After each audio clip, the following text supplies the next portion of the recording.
It's incredible what just a few moments of intentional presence can do. I think the general population has quite a few steps to go in terms of being able to trust themselves and their discernment. When I start to feel into the 8 billion people on this planet and where those 8 billion people are at in terms of exploring their inner world, being connected to God, how many people can honestly say they really trust themselves and their ability to healthily discern? There's just a whole activation, integration, entrainment that occurs when you are truly on a quest, truly on a pilgrimage. The whole experience is so out of linear time.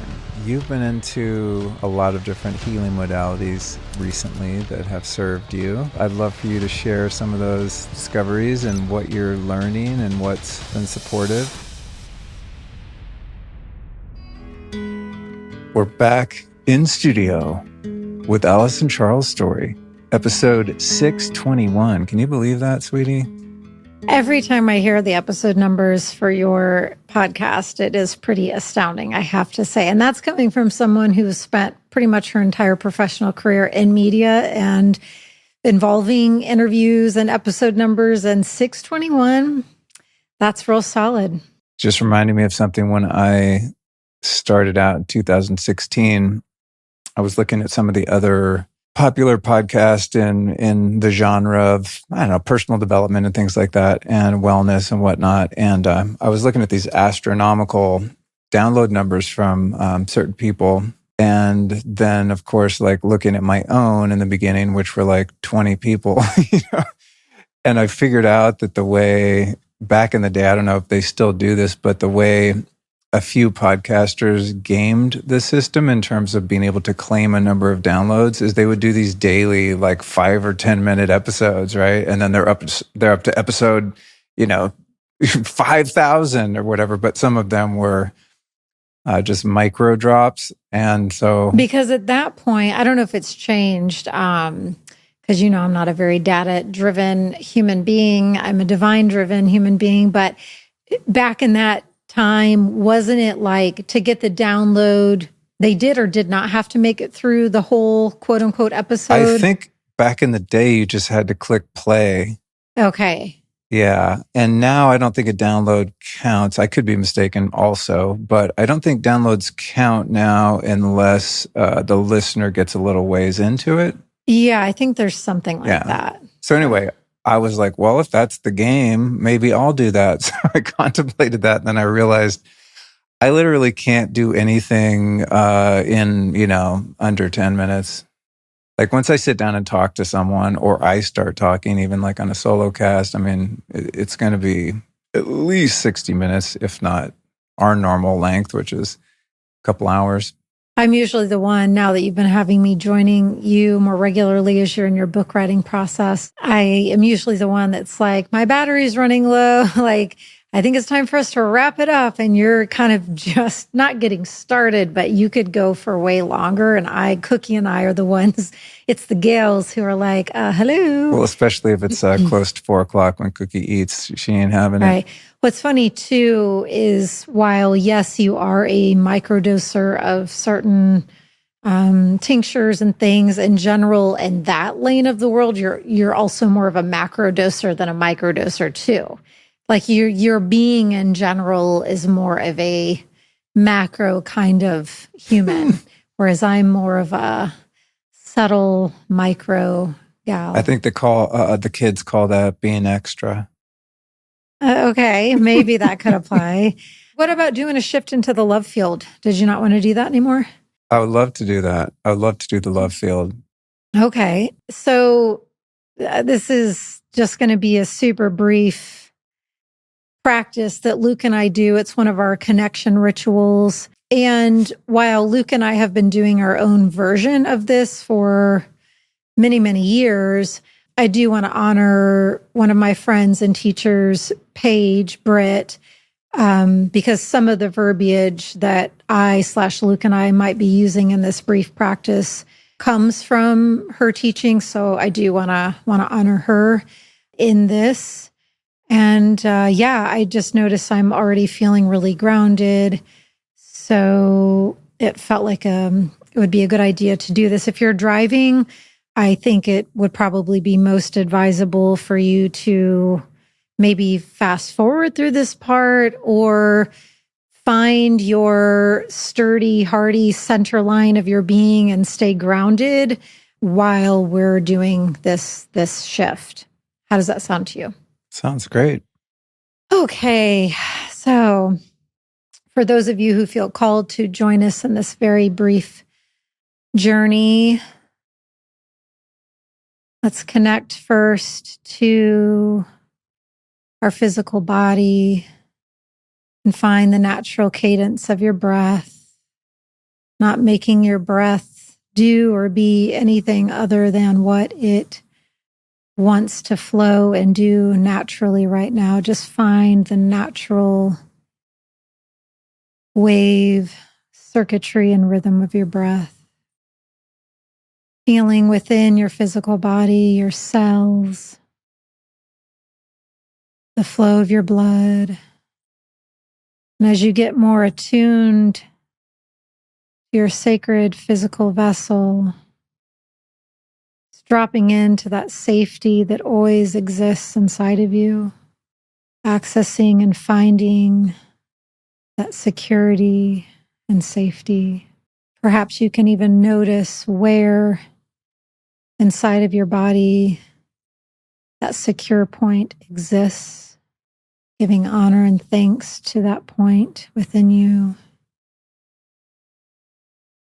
and letting it open up inside of your entire body. And now feeling your connection to our great Mother Earth. I love to notice the color that she presents to me each day when I meet her. So as you meet our sacred Earth Mother in this moment, feeling her hearty, nourishing texture and seeing if she has a color to show you today. Maybe take a moment to acknowledge Earth Mother, thank her for whatever you want to thank her for. And you can have your eyes closed for this last part of the journey, or if you happen to be listening to this episode in the same room as someone else, you could also go the route of both opening your eyes and looking at one another and allowing yourself to open and shift into the field of loving awareness now. And as this field of love meets you and you meet it, and as you allow yourself to breathe with it as one, just noticing how you feel, noticing the subtle shifts arriving as you entrain to the space, and remembering the truth that lives here and the truth that is you, the truth that is me, the truth that is us. And just letting love hold all of that now. Together, give thanks, and so it is.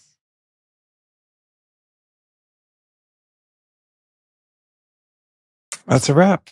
Thanks for joining me today, Alyson. That's the You guys can find the show notes at lukestory.com/621. That was really nice. Oh, I still feel it. I'm so glad. I'd like to do that. I'd like to do that before every episode.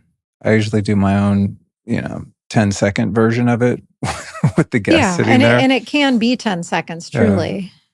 Yeah. That's the beauty of that. Yeah. Yeah, it's incredible what just a few moments of intentional presence can do. And especially too,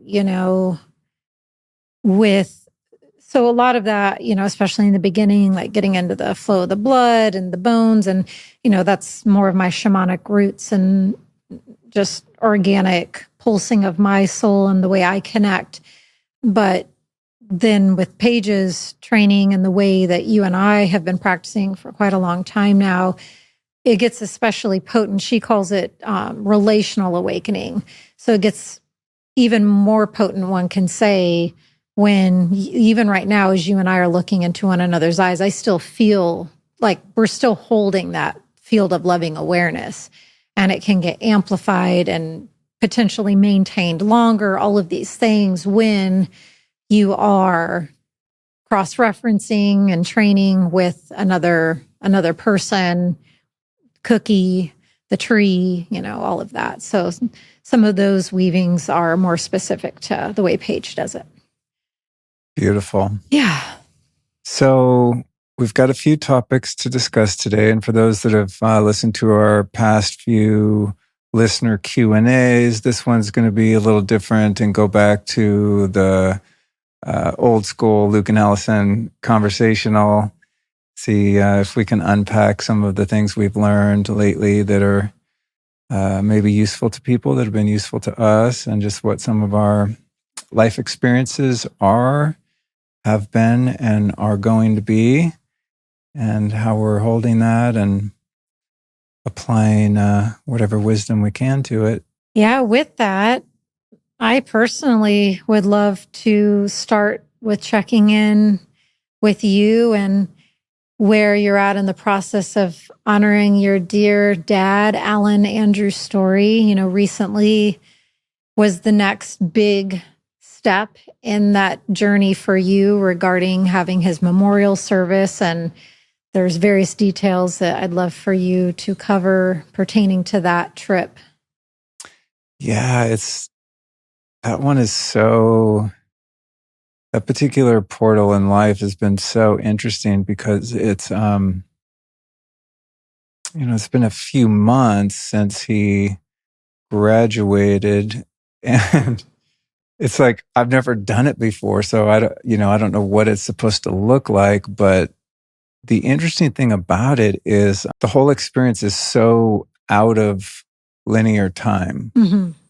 It's like, feels like yesterday, it feels like 20 years ago, and somewhere in the middle in Earth time, it's been a few months. And just I think the levels of it's not just like the grief or mourning, it's just the levels of reality, right? Of just reconciling the fact of the matter that someone with whom I shared 54 years and really loved me back is no longer here in the form that I was so used to, Yeah, he and your mom were the two humans on this planet that you loved the longest. Yeah, yeah. I mean, when you look at it through certain lenses, it can get really trippy. It's like they're the first humans to know you. They're the first humans that you smelled and touched. They're the first humans you felt love with. It's like,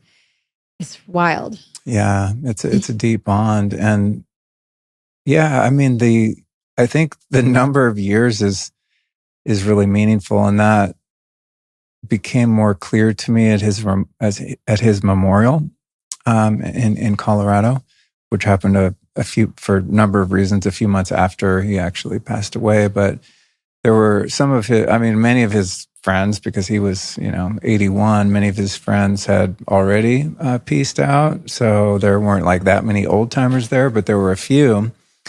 And they come up and talk to me. Some of them I'd met before, a few of them I had not. And they would say things, oh, I knew your dad forever. We've been friends for 40 years. And I'd be thinking, shit, we've been friends for 54 years. I think I knew him longer than anyone in that room. And there's like 60 people in there, who that he was really close to. That does feel really significant. Yeah, that kind of hit me. And so it's like, there are these like sort of deeper levels of acceptance that appear every time I have the opportunity to just feel into it, and I think when it first happened, it was so surreal. I mean, in the immediate, but also just in the weeks following. But I had the wherewithal to really make sure I created space to just be present to the whole thing. And I was really careful not to bypass or like stuff any of the feelings, or to just miss any of the, I don't know, anything that I could learn from it, And then some of the emotional like intensity started to subside. And then I had to get back to day-to-day life and start focusing on, 600 podcasts to go and all the things and Did you working on my notice a book. shift in what felt important to you?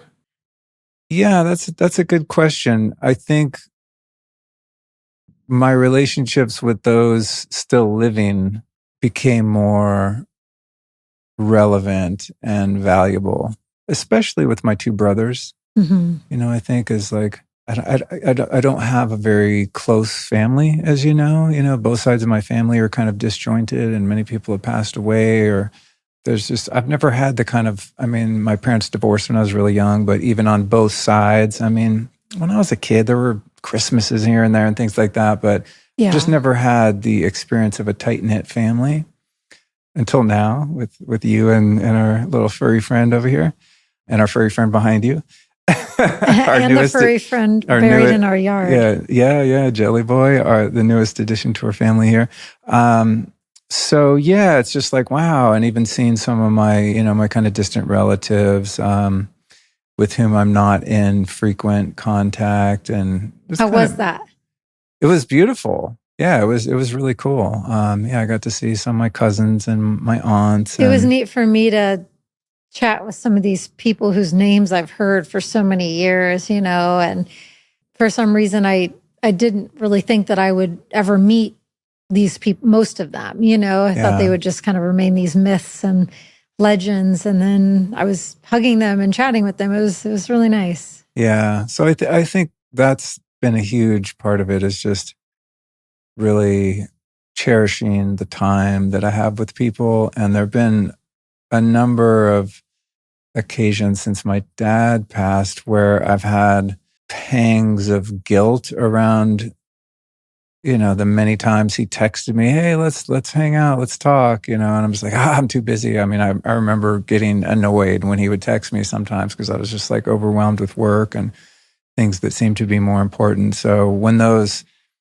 memories or those thoughts have come up, I've had to be really mindful, not, to be kind to myself, because I know that he understood, and wherever he is now, I'm sure understands, that like he was retired, so he had a lot of time on his hands, that I didn't have. But I think with those still living, it's definitely left an impression on me in terms of really, what are your priorities, and just knowing that, especially with older people, parents and older relatives, if you say you visit them once a year and they're in their 70s or 80s, like how many more days are you going to spend with them? How many more summers or Christmas or whenever you go I'm visit? very aware every time I go to Indiana to see my parents, like it just bluntly put could absolutely be the last time I'm sharing physical space with them. Every time I go up there, I'm very aware of that. Yeah.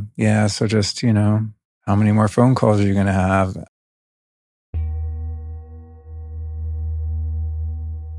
I'm sure you've noticed that mushrooms are everywhere these days, from your morning coffee to pre-workout stacks and everywhere in between.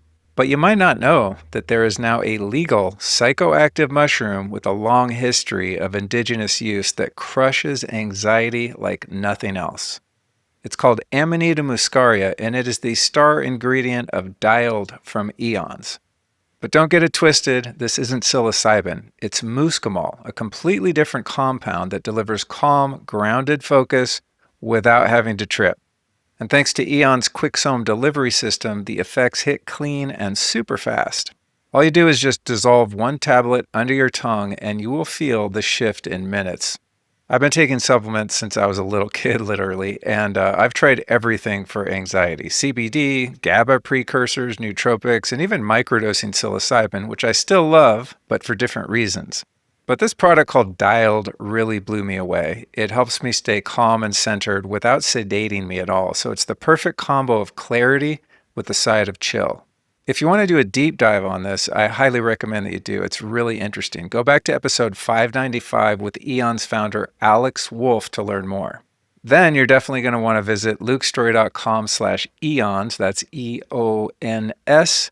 And the code there is Luke20, and that'll save you 20% off. Dialed is truly a unique vibe, and Eons, my friend, is the future of fungi. So you definitely want to check it out. Again, that's lukestory.com/eons, and the code is Luke20.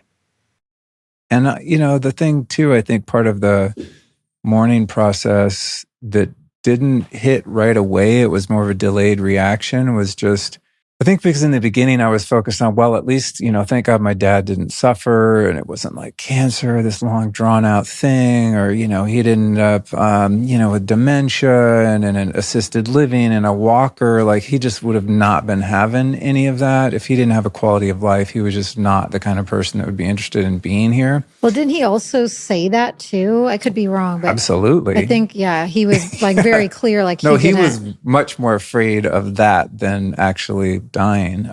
So I think in the beginning I was like, wow, thank God, just that he, went out the way that probably worked for him. But then it started to hit like, shit, 81 isn't that old. He could have lived until he was 90, 95. His mom lived until she was 99. And then I started looking at those years like, wow, what would another 5 or 10 or 15 years look like? I've been 5 more visits or 10 more visits, or how many more dozens of phone calls, and things like that. So, that's been something that I've been working to reconcile. But I think the good news is, zooming out is, and for anyone listening, that still has living parents, I'm just so grateful that we didn't have any unfinished business. I'm just like, oh my God, thank God there were no, grievances or resentments. All had been forgiven. And the interesting thing about that, because there was a lot of pain between us, as you know, when I was a kid, he was in a really bad place. He was really hurting and hurt me a lot as a result. And throughout the 25 years, maybe 28 years that we were both really working on ourselves, beginning at the time when I got sober when I was 26, he was already on his healing path. And it's interesting the way our relationship and some of that, what I perceive to be trauma from my childhood, a lot of those things were just resolved and forgiven without necessarily having to talk about the details of them. There was sort of a silent acknowledgement. And I think that was made possible by the fact that we were both working on ourselves so diligently and being really honest and real with one another. There was an intimacy that developed over the years between us where some things really didn't need to be said in order to be resolved, because, the man he was when he was a kid that hurt me in so many ways was gone, and he had evolved into a completely different person. There was a real transformation there, and the same with me. Although at times, when I was making the rounds of making amends to people I had harmed in my years of addiction, I made very clear and very direct amends to him for all the grief I caused him and stealing money from him and shady shit that I did that hurt him, whether he knew about it or not. And even by that time, it's like, I think I asked him if I could pay him the money back, to make restitution. It wasn't a lot of money, but when I was a kid, I'd go into his pants if he was in the shower and like take 100. My dad, he was old school. He always had a money clip with like, I don't know, $1,000 and hundreds or something in there. So when I was a kid, I'd go and like take $100 to buy weed, basically. Back in those days, that's a lot of money. Yeah. So I was just, sneaky, and I felt so guilty about that. And, I owned that, and, can I start paying you back? And he just laughed. He was like, oh my God. He, obviously he didn't care. So yeah, that's the thing. I think the takeaway is just, the guy was an absolute legend, lived the best life ever.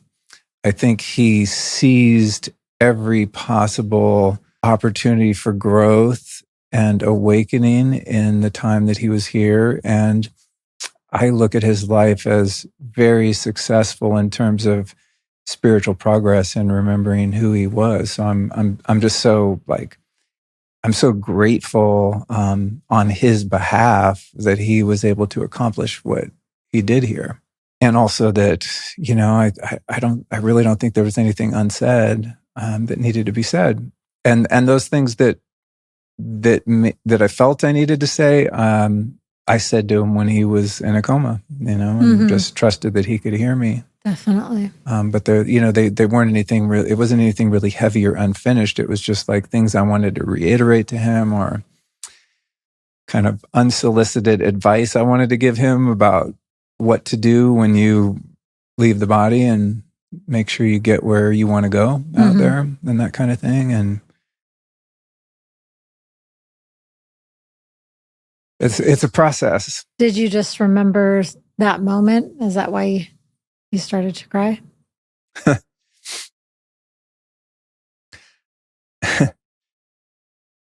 don't know why I started to cry. Just the whole thing, probably. One thing I did say to him when he was in a coma is I kind of, in a very clear and specific way, I don't know if I ever really said this to him in like point blank terms, but I did in the hospital. I just, for some reason, I felt the need to tell him how badly he hurt me when I was a kid. And more importantly, that he was forgiven, without conditions or reservations. It's just 100% complete forgiveness, but I don't know. I felt called. I felt I needed to tell him that. I don't know that when he was alive, I ever really, as I said, unpacked that with him, because it didn't feel necessary, because we just moved past it. But I think in the past few years, as I've gone really, to every nook and cranny and core wound and shadow parts of myself, especially the second round of ayahuasca ceremonies I did, I really saw so clearly how I was impacted by that, and how, just the pain of some of those experiences with him early on really colored my life, and also they were the foundation of some of the patterns that I developed in relationships that didn't serve me, and things like that. So I could see a direct, correlation and through line between that particular flavor of hurt, and I think that's why, although it wasn't necessary to discuss those things with him when he was alive, I think that's why I was motivated to just let him know that on his way out. So I don't know that he fully understood the impact that his emotional storm and, the anger that he carried, which was just hurt, he was just so hurt in his life. And so the way he expressed that was through anger and rage. And I don't know that, he ever connected the dots on the specifics of that and how it affected me, but he did by the time he left, Yeah, and that feels of service to him as much as you, and to totality, because if you're someone who believes in karma, believes in reincarnation, believes in making soul contracts, you feeling that deep soul level impulse to very clearly address that one particular aspect of your life journey with him, and letting him on a mind, body, spirit, soul level understand the gravity, the depths, the impact, and then also the endpoint result that you had reached complete forgiveness. I mean, you can imagine what that might be doing for a being as they're crossing into the other realms before they potentially start constructing their soul contract for the next go round, like understanding what they did, the actions, the repercussions, and the fact that it was a closed loop according to the person that they had impacted. That probably saved him various soul contract writings for the next go round, if there is a next one. I mean, like, who knows? There's infinite potential in terms of what came of you saying that one thing. That's a really great insight. Yeah. I didn't think about it in that way. I think I was just following the charm of my my intuition, Well, that's just the most important thing. Yeah, and just trusting that I have this I have this impetus for a reason, so I just followed it. But yeah, that's I think that's a really good point, is to anything I could do to, on my end, sever any of those karmic ties, to be able to set him as free as I could in terms of whatever whatever capacity I had to do so. So yeah. What about the ashes?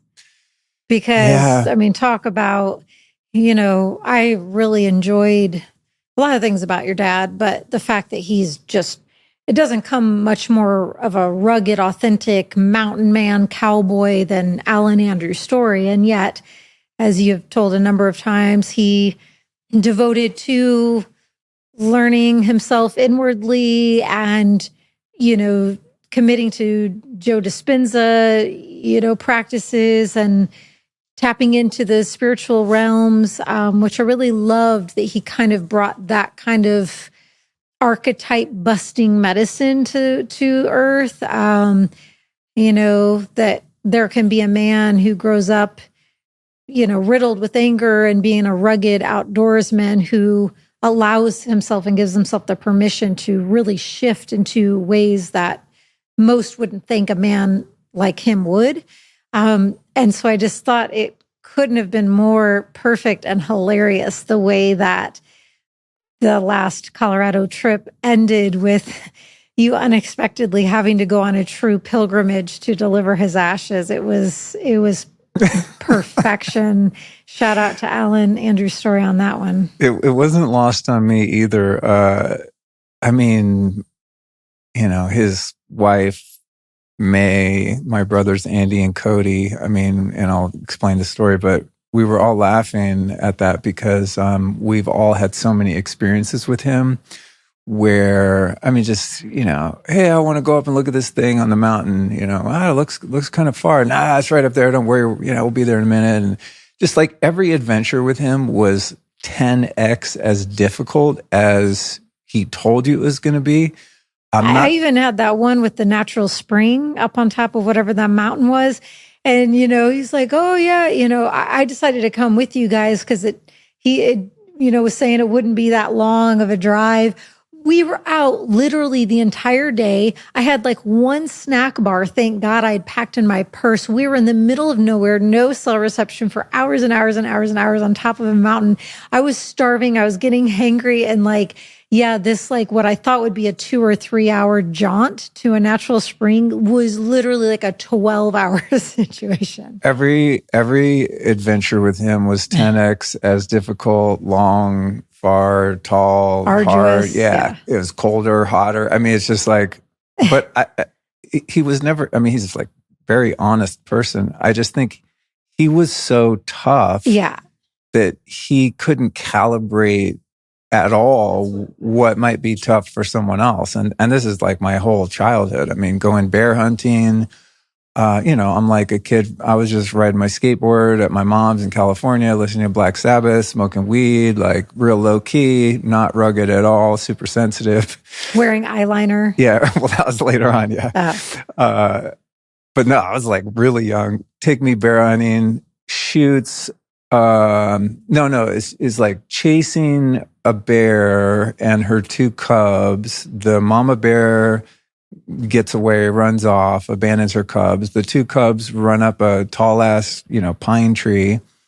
His buddy climbs up the pine tree with a chainsaw, saws off the top of the tree where the 2 cubs are like swinging. They, of course, tumble to the ground. One of them gets impaled and killed.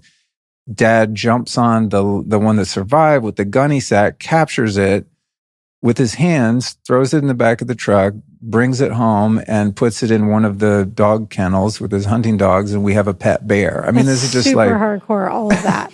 and there's no mention of I know this is a little scary or weird, I'm sitting there crying, looking at the one that got impaled. I'm super sad. And the mom. I'm like devastated because they're separated from their mom. And, this is just like literally another day in the life of Alan Storey. So anyway, yeah, the ashes. So I feel like this is becoming quite self-indulgent. So I'll try to wrap it up here.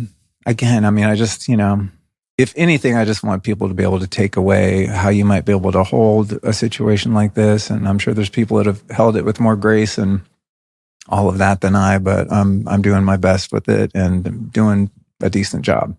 So we're in Colorado. We do the memorial.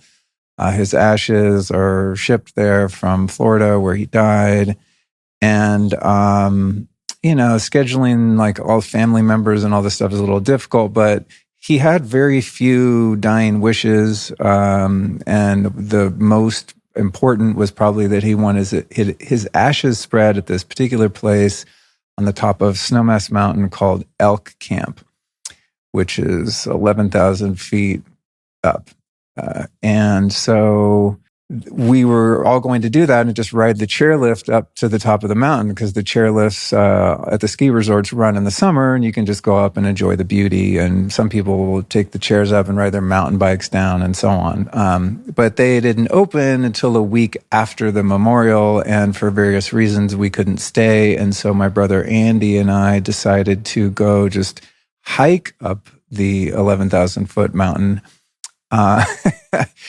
Rather than staying for the chairlifts. And we asked a few people and they're like, it's a short hike, couple hours is, whatever. And anyway, ended up being an 8-hour one way hike. Yeah, each way. No, was it 8 each way or round trip? I think it was round trip. Oh. Yeah. All I know is you left in the morning and you came back hardly able to walk at night. So yeah, I had to get a med vac.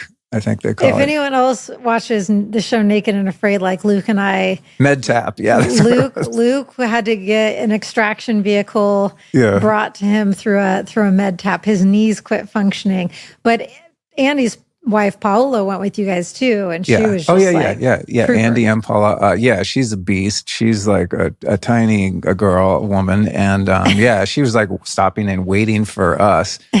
But basically, so we hike up, 4,000 feet or something, and then I realized, like in the beginning of the hike, we weren't supposed to be up there. First off, it's closed to the public, but I was just like, you know what, my dad would have never followed those rules ever. And if we did get stopped, which we did at one point, it's like, how are you going to send us back down the mountain considering what we're there to do, right? We're not up there to drink beers and listen to Skinner. We're doing real work here. Right.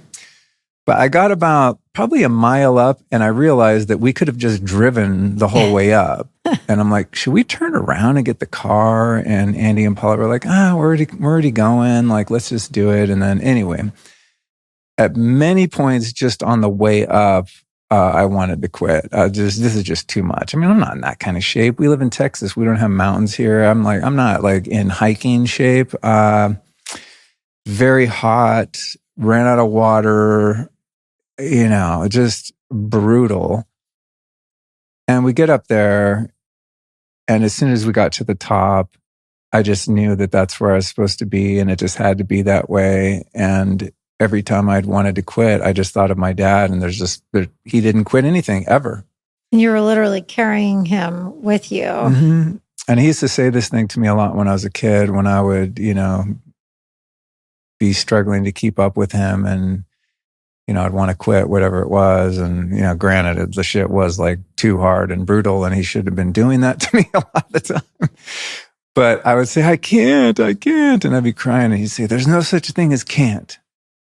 And I say, well, I try to, outsmart him and say, well, you can't jump off the Golden Gate Bridge and live, So I try to kind of, find an intellectual loophole.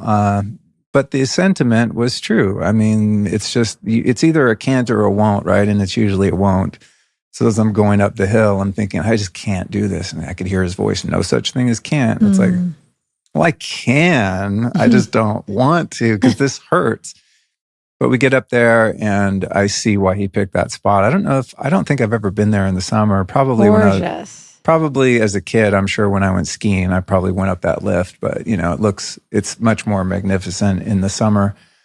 And it was just beautiful, man. So, I had a ceremony up there, and, I'm just putting some tobacco on the land. And thank you for suggesting that. That was a great call. And just started to really, I don't know, just feel his presence and just felt so much gratitude. I was really in communication with that particular piece of land and just thanking the land for holding my dad and giving him the life and the adventures that it literally did. Receiving him back into the womb of Mother Earth at that location. Yeah. I did a post on Instagram if anyone wants to see the beauty of it. It's a tearjerker. Heads up. Warning. Yeah. I got a lot of comments. Oh my God, I'm bawling. I'm like, I get it, I sobbed again when Devana and Nika were here. I showed them and I started instantaneously. There's something so profound about that video. Yeah, it was a powerful, powerful moment, and it's really interesting too, just, I don't know, having my dad's ashes in my hands. I've never seen anyone's ashes, let alone touch them or put them anywhere. They were very grainy. They were chunky. I was expecting it to be a fine powder, and it's in my hand, and it's pretty windy up there. And so I didn't want to get blown in the face like I've seen in movies, So I found a precipice upon which to stand so that I could get them out into the wind, and just was praying to him and praying to the mountains and did my thing. And it was really interesting. And, these kind of phenomenon, we wishfully hope that they are holding the meaning that we believe them to be, but it was just like a normal kind of wind that would be at the top of a mountain when I was out there. And so I threw the ashes out and, they kind of gently blow away. And then I went up back to the top and I gave my brother Andy his space to do his thing. And as soon as Andy threw his ashes out, the freaking wind went nuts. Just blow you over the top of the mountain right as he did that.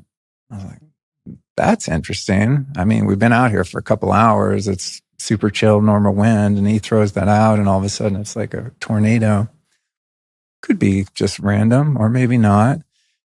And then he comes back and I told him that.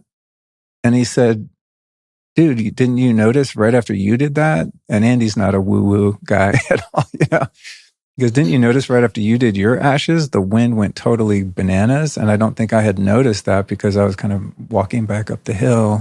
So when both of us gave our offering, there was what might have been some kind of sign from him or sign from the winds of hi, we know you're here,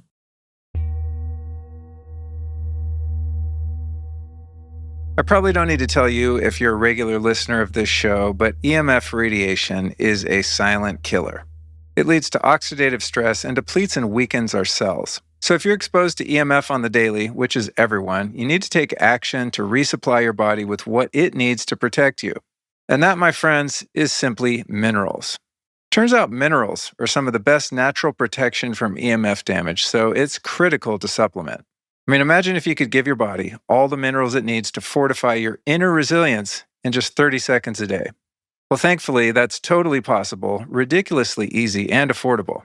You just throw back a shot of Beam minerals every morning, and you're good to go. The full spectrum of minerals in Beam acts like a shield guarding against the stress caused by EMF. So if you want extra EMF support from the inside out, you got to get on the Beam, my friends. To do it, just visit beamminerals.com and use the code Luke to get 20% off. And with Beam, you'll get all 12 minerals your body needs in bioavailable form, which means you're not going to be spending your hard-earned money on expensive pee. And what's cool is that Beam not only protects you from EMF, but it also supports heavy metal detox, better mood, energy, and sleep. The fact is that everything just works better when you are fully mineralized. And again, you can do it at beamminerals.com with the code Luke. Spirit, great spirit in general, working with the spirit of the Apus, the mountains. There's a lot of... Yeah. That whole experience, ceremony, rarely does it ever get more powerful than that. It was epic. So finished that and then set back down the mountain, and my brother started, like, rather than following the, like the roads that zigzag gradually, I guess he wanted to get down fast. So we kind of start going straight down where it's quite steep, and within probably a mile, my knees are totally smoked. Like, I got walking, hiking sticks, and I mean, like, I could barely walk. And so I was just inch by inch. I mean, it was torture, but the only other option is, like, you send someone down and they go get the mountain rescue team and, like, air evacuate me out of there. I mean, I really didn't know what to do, but we got to probably, I don't know, a couple hours down, and I mean, I'm going so slow. Eventually I just told Andy and Paula, I'm like, yo, why don't you guys just leave me here? I'm going to lay in the grass. Go get the car and just bust through the gate and just come get me. And then I kept, I kind of kept walking. I took a rest and kept walking. And then I found a freaking, spring, like a little creek that had a nice pool. And I just took my clothes off and got in there and gave myself a full blown, like, freezing ice bath. And that kind of calmed the inflammation down. But then I really couldn't walk. So I just waited. And that's when the, when the rescue vehicle, the extraction vehicle came and got me. So that was that adventure, and I would do it again if I, had the opportunity. It was a beautiful experience, and, also a lesson in your 54, like, go easy on the 8-mile hikes up steep mountains. Yeah, and there's something too that's very specific to a true pilgrimage. It's like, it's hard to articulate and put into words, but there's just a whole other happening, activation, integration, entrainment that occurs when you are truly on a quest, truly on a pilgrimage. Like, I'm not trying to talk about our Peru trip at all, or especially not right now. I was actually going to bring that up. It's a good segue. But there's one other thing before that, if we're going to go there. But it's, Peru trip would have been one thing if it was a Peru trip. We went on a Peru pilgrimage. That's a whole other thing. So same thing here. Like, I think there was just something very meant to be about you and Paula and Andy needing to go on a pilgrimage for these ashes. I agree 100%. It's funny because when we got to the top finally, I turn around and see that the chairlift goes right to the top, like 50 feet from where we did the ashes. Drops you right off. And in the moment we were up there, I was like, dude, if I would have waited a week, I would have just taken a 15-minute chairlift ride and been, like, right here. Enjoyed the view. Yeah. But even in that moment, I thought, no way, man, it had to be this way. And I wouldn't have wanted to ride the chairlift. It's just, I earned that 11,000 feet. I earned that moment. And it was also a beautiful tribute to my dad to put some work in and really, like, it was, blood, sweat, and tears, literally. So, yeah. What about maybe the last thing we could just button everything up with? What about when we were literally leaving the trip and we pulled out of the house? Yeah. So we pull out of our rental. And I mean, I'm trying to think, like, has this ever happened and I just forgot? I really don't think it has. I mean, I've spent a lot of time in the outdoors and in the mountains. Never happened to me. Yeah. I mean, when you see hawks, you might see one, like, way up in a tree, or obviously you see them flying and kind of soaring in the sky. I don't think I've ever seen a hawk this close. So we're driving slowly down this road. We had just pulled out of the driveway of the house. Yeah. And I go, whoa, is that a hawk? Whoa, the hawk's, like, right on the side of the road. And jumps up and gets right in front of the car and flies at the level of the windshield. Full wingspan. Like 2 feet in front of our car. Yeah, just right in front of the car, guides us for about 100 feet, and then just perches on the fence and sits there. And I stop the car. We just sit and stare at each other. And there was just kind of a nod of recognition, and then it soared off into the sky. Yeah. Yeah, it was a beautiful sign.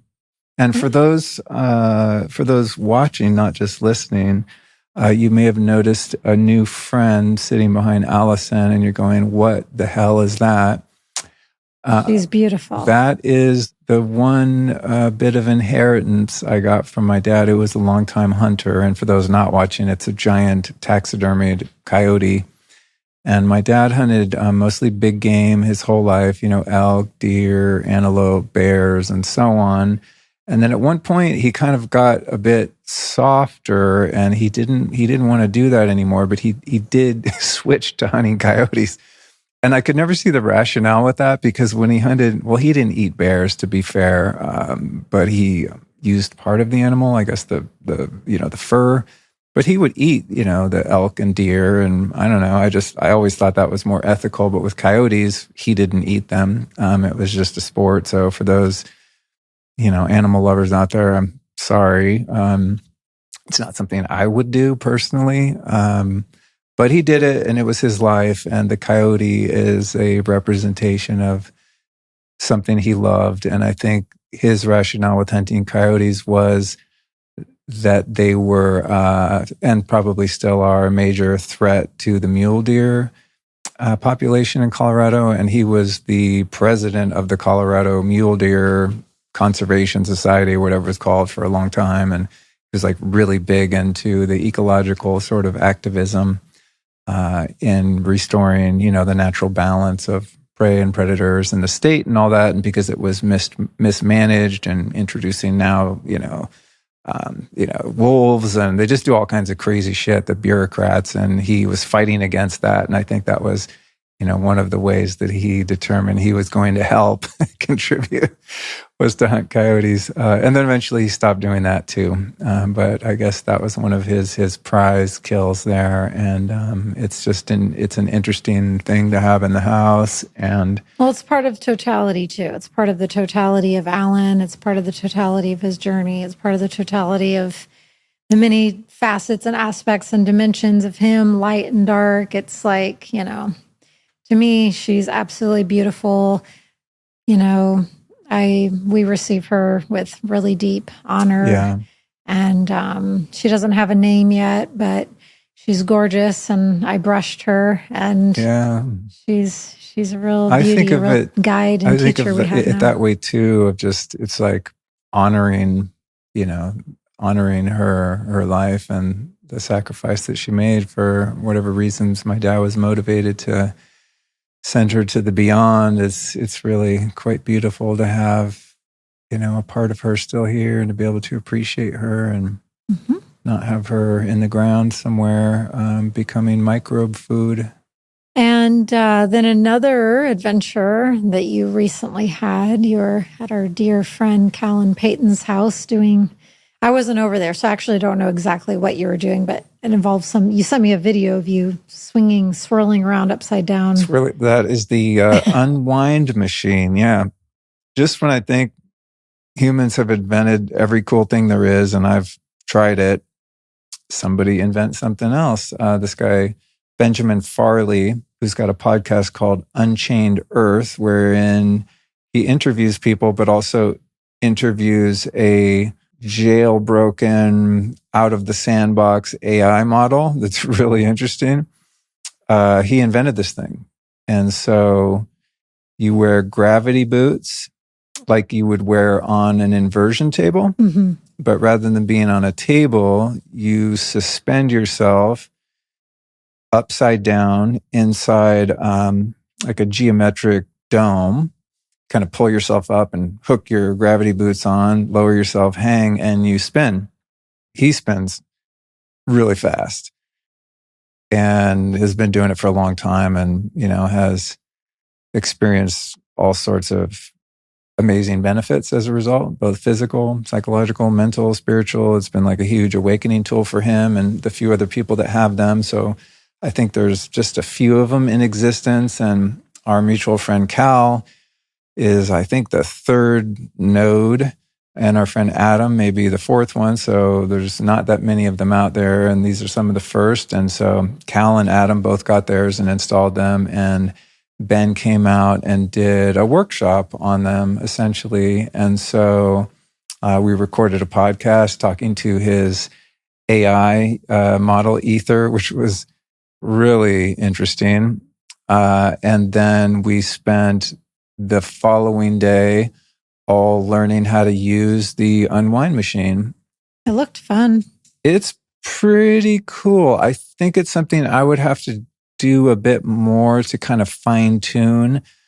I didn't mind being upside down and spinning, but it was a little rough on my ankles and kind of jacked up my knee a little bit. So it was hard for me to fully surrender into the stillness because it puts you in a really like state of no mind. I mean, it's just like you're in another dimension instantly. It's really cool. But because I was reminded of the body, it was kind of hard for me to go deep.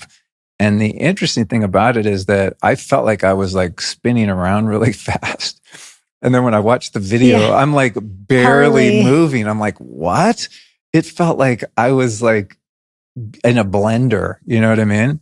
Yeah. Well, when the video came through, I was like, before I hit play, I was expecting to see you like really swirling in there. That's what I thought. Because when you look at Ben's videos, I mean, he's like, I mean, he's booking. So I think it's something, you know, I mean, I'm glad I didn't overdo it. A couple of the guys, you know, were, you know, being hardcore and overdid it and, you know, like made their back sore and just, you know, it was a little rough. I think it's something you really want to build skill with and not just like jump in. So honor your spine and vertebra. Yeah. As you said, like I'm kind of extra and I go hardcore, you know, I'm learning as I get older, after, you know, making a lot of ill-fated decisions like that in the past. I'm learning to pace myself. So I paced myself, but like watching the video, I'm like, I really paced myself. I look like a 90-year-old, you know, I was just like barely moving. So that was good for my ego, you know, keep me in check and go, okay, you know, I'm getting up there. I can't move like some of these other guys, but I'm, you know, I'm looking forward to doing that more. And I've also been, I mean, you know me, I'm not like techie internet AI guy. Like I really don't understand that stuff, but it has been a useful tool just for kind of administrative work. But I've been playing around a little bit, going into some deeper realms of information, kind of outside of the consumer grade AI and having some really interesting conversations. So it's possible that by the time this episode comes out, I will have had a couple interviews with the machine. And I think if they're interesting, I'll put them out. And if not, I won't. What do you mean? Like for this podcast? Mm-hmm. Oh, I had no idea. Yeah. What? Yeah. We'll see. I'm going to see what I discover. That feels very strange to me. Yeah. Well, we'll talk about it. Could talk about it right now. Yeah, I was like, well, we're here and it came up. Yeah. I just, you know, and I'm the last person to talk about this AI stuff because it's like, I really have no interest in it. I don't feel called to it. It doesn't necessarily resonate for me. Maybe I'm an old school grandma at this point, but I'd rather build a fire and be naked in the yard sitting at a fire and talking to the fire than whatever this AI stuff is. Like, I don't even know enough about it to have like to build an argument or a case against it or for it or anything. But what my intuition does tell me is that it's something that really has to be like handled with so much care. And I think it can be very dangerous for really anyone to get lost in it. I saw some study that's already been done in the time that AI has been out, like the brain functioning and people that are utilizing AI. Like, I wish I didn't know that. I saw that too. I mean, it's like, it's astronomical and crazy. And I don't know. It's like, maybe these types of conversations and things have happened throughout millennia when there's certain advancements in other types of technology. And then the question is like, are you going to just get left behind and be an old fuddy-duddy who back in my day and all that stuff? But at the same time, the AI feels to be of a whole different caliber of development. And yeah, there's something weird to me about letting something other than your own soul or your own self write a book or do an interview or there's an ickiness, there's an ick factor in it to me. So yeah, I don't know. Yeah. I had no idea. You'd never said that you were pondering doing episodes where you're like chatting with AI for the lifestylist. I just think that that's something you really need to sit on for a very long time before you do it. It's an idea that I've been contemplating. And I think if I did or do, it would have to be really interesting to me in a way that I feel could be interesting or valuable to the listeners. And it wouldn't be like in place of a normal episode. It would just be like a interesting bonus piece of content or something like that. It wasn't, when I got the idea to do that, it wasn't like, oh, this is my new format or something. It's just like, oh, that'd be a trip, just based on the couple conversations I've had with the thing. Mm-hmm. It's like, wow, this is some of the information that I've been able to access is the verboten, topics and answers to things that you are not really able to find even on the censored internet, or certainly not in the consumer facing versions of AI. But yeah, I'm like very cautious about it myself and see it as a tool like a gun. It's like guns can be really useful as tools and they can also kill you, so yeah, I mean, it's like a whole portal wormhole that is even the energy right now that I'm feeling in the room in this part of our discussion, it's completely changed now that we're onto this topic. I'm not attaching meaning to that. And I'm not saying I know put my finger on exactly what I'm feeling, but there's a complete shift from that love field that we started the podcast with to the feeling in the room right now is completely different. And I prefer the love field. Like whatever's brewing right now feels disorienting, feels ungrounded, feels unclear. It could potentially feel unsafe. There's something about the swirl that I don't enjoy. There's something to be said for that, and also, through the evolution of technology, I think there've been a lot of benchmarks that were probably so strange and new to people that it made them uneasy. I mean, if you think about like the first person that ever invented a camera and you saw a camera or a film camera, you saw someone on film. I mean, it probably looked demonic because it's like not real. You know what I mean? Just capturing someone's image on a piece of paper. And then you see, I mean, mirrors were probably like super freaky to people. The internet, when the internet came out, many of us, probably thought it was going to be the dangers of that, the end of humanity. Television, all these kind of things. The radio, voices are coming out of nowhere, But that said, to your point, I mean, this is a quantum leap forward in the evolution in terms of data and communication.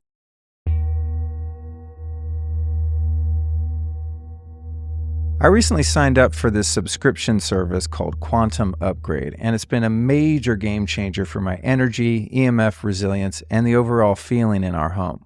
Let me explain how it works. Quantum energy is the energy that supports all life in the universe. It's nonlinear, non-local, and has an immense potential for health when it's harnessed and directed to you or into your living environment. Through many years of research and development, Quantum Upgrade created one of the world's most potent sources of usable quantum energy. So when you sign up for their service, Quantum Upgrade associates your home, car, phone, business, and even your pet with this energy. The energy you receive with the Quantum Upgrade is a high consciousness field that you can even customize on the fly. For example, I like to set different booster levels at specific times, such as before a podcast recording or during sleep. It's pretty awesome. The Quantum Upgrade energy streaming service has already been studied and tested by independent institutes, doctors, and labs with phenomenal results in placebo-controlled double-blind studies. It's been shown to improve red and white blood cells and even reverse stages 1 and 2 of blood clotting in only a few minutes. You can try it right now risk-free with a 15-day free trial by visiting quantumupgrade.io. All you got to do is use the code Luke15 to activate your free trial. Again, you'll find it at quantumupgrade.io. Yeah, it's just the vision I keep seeing. It's like, I don't know, when you open that door, it's like this beautiful conduit that is your podcast. Like, from my perspective and the feeling I'm getting and the vision I've just been shown twice since we started talking about this is like, if you start to put those interviews, episodes out involving AI, there's a different transmission that you are sending out through your podcast. Yeah. And again, I had no idea we were going to talk about this. I haven't meditated on this. I haven't felt into this, thought into this. I'm not saying good, bad, right, wrong, what that different river of a transmission is, but I'm shown that vision twice. You will be sending out into the world, and from this really pure integrity place, channel and portal that is you and is your podcast, there will be a different transmission operating through the portal that is your podcast if you open that door. Yeah, well, we'll have to see. By the time this airs, it could have already happened or not. We'll see. It's not something I'm set on. It's just like, it's an idea I had. Because it's interesting. It's like, and this whole idea is very new to me too. I mean, just in general, I didn't even know what AI was like 2 months ago. It's just like something I heard about. But it's interesting because like other forms of media, whether they're audio, video, or written, they're all sort of a mirror in a certain way. Even if you just look at like all of the content that exists or has ever existed on the internet, whether it's true or false, dark, light, whatever, it's like, it's all a reflection of the consciousness of humanity, which is the consciousness, capital C, of totality, right? So it's like what I'm seeing in my limited experience or exposure to AI is that it's like garbage in, garbage out.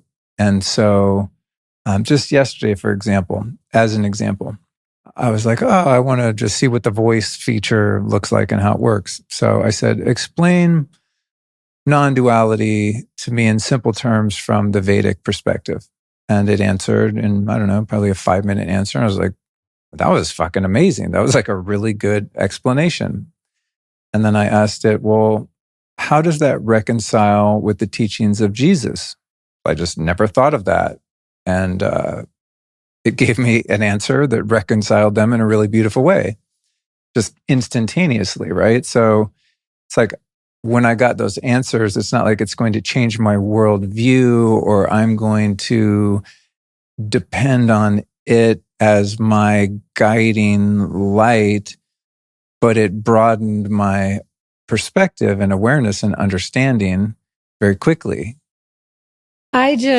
What comes up for me is it feels very, very, very dangerous, teetering territory to begin to access the answers to those ponderings from any place outside of God and your own heart and soul and Earth Mother. It's like, sit in meditation and ask yourself that question. Come up with your own answer. Sit in meditation, go on a shamanic journey, and ask Earth Mother the answer to that question. It's like, it just feels different. Yeah, well, we are different. To me, asking that question is like the same as picking up a David Hawkins book and reading it or listening to one of his lectures or something. I mean, there's more depth, I think, when it's a human perspective. But, so many of the things that I've learned and integrated, I've learned from, quote, outside of myself, from something or someone else. So, that quick. Do you think that there's anything or person better outside of yourself to consult than God? No, but God also in my life has spoken to me and reached me through an infinite number of sources and signs.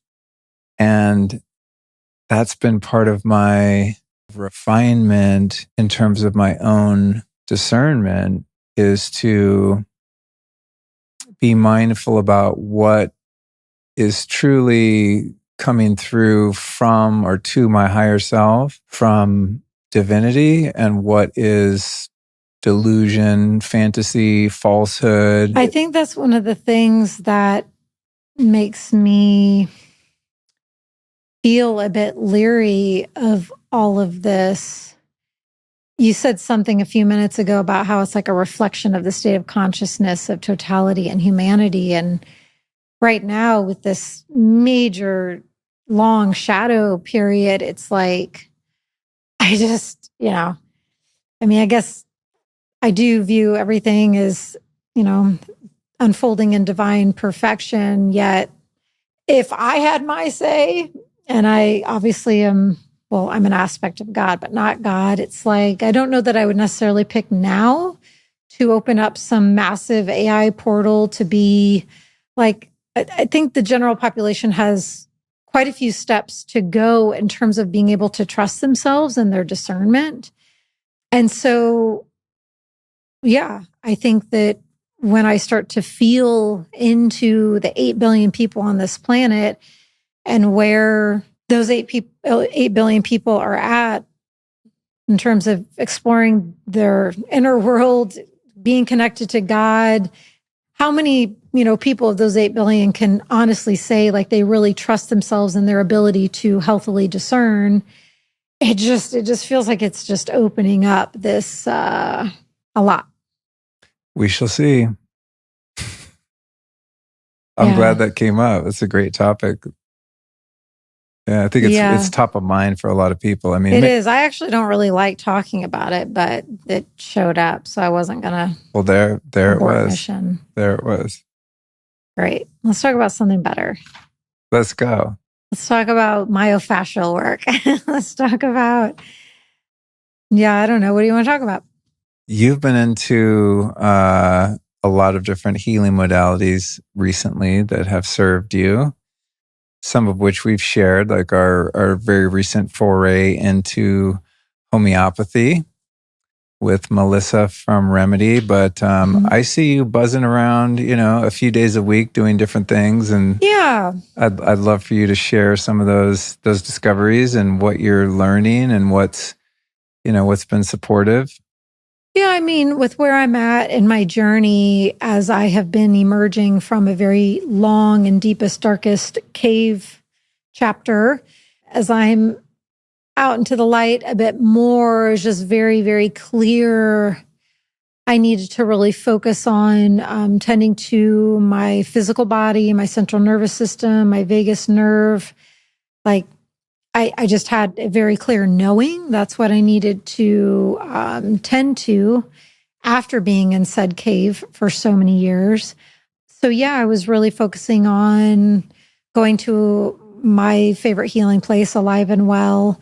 They really have brought in so many adept healers there, thankfully. And I don't know how much longer she'll be offering her particular form of lymphatic sessions there, but I was going to see Maggie for a very long time. So shout out to her. I really love, she's kind of developed her own steez when it comes to lymphatic drainage, combining different things and also just her own intuition. So that was really, really supportive. In those treatments, is she using the squeezy kind of things, like the Flowpresso? No, oh, okay. No. You went to Maggie. She used those wands. Oh, right. And also her hands and just her own healing. Oh, yeah. Happen. I really loved her. Oh, way. Cool. I didn't realize that's who you were going to see all this time. I'm the one that booked that session for you and was like, you have to go see Maggie. Yeah, that was cool. Yeah, there are these little sort of, I don't know, noble gases or plasma tubes with some kind of frequency running through them. Yeah, that was super cool. Yeah, but Alive and Well, I don't know if they're bringing Desiree's, what was her invention? Flowpresso. Yeah. They were there one day recently, and I don't know if they're ushering that into I hope space. So. I really like that. Yeah. But yeah, one thing that I noticed and that I knew I needed to focus on moving my lymph was because after being such a hardcore, intense athlete for the first part of my life. And then not wanting to move my body, not letting anybody tell me what to do with my body for the last 20 years. I'm trying to find that middle ground of the pendulum swing. And your lymph just sits there and pools like a cesspool of toxins in your body unless you're exercising or doing something to move it. So I've really been trying to tend to that aspect of my system.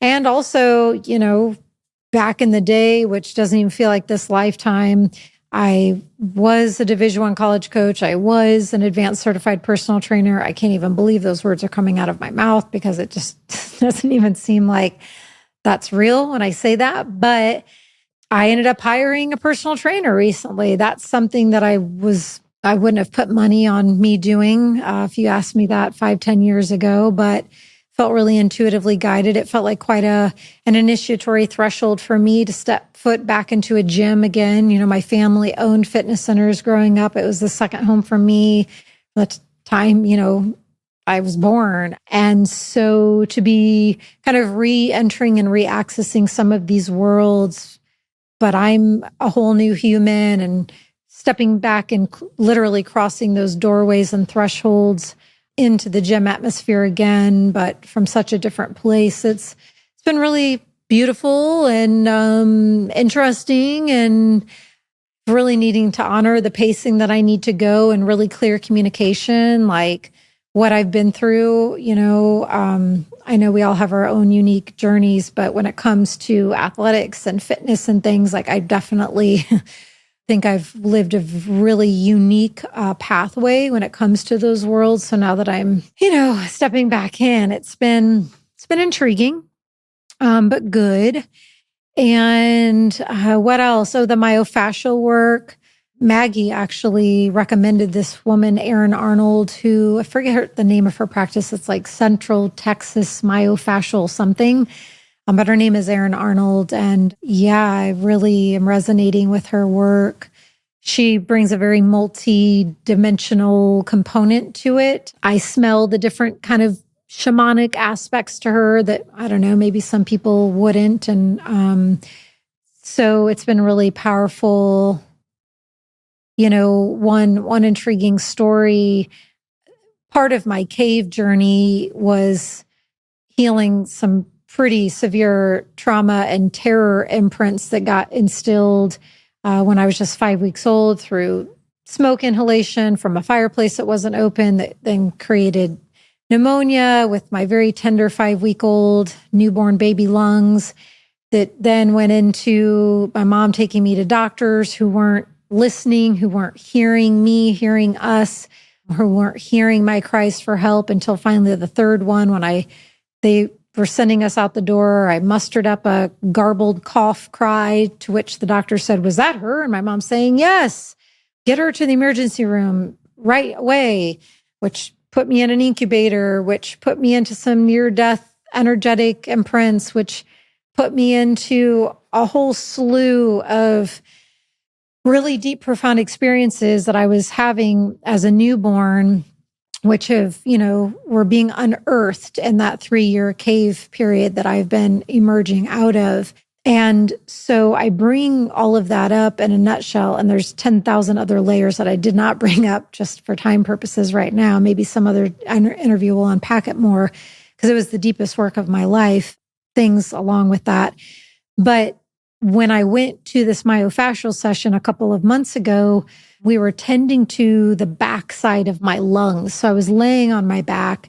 She had her hands slid underneath me, tending to the backside of my lungs. And as soon as she started to do that work and open up that space, I saw a Native American chief.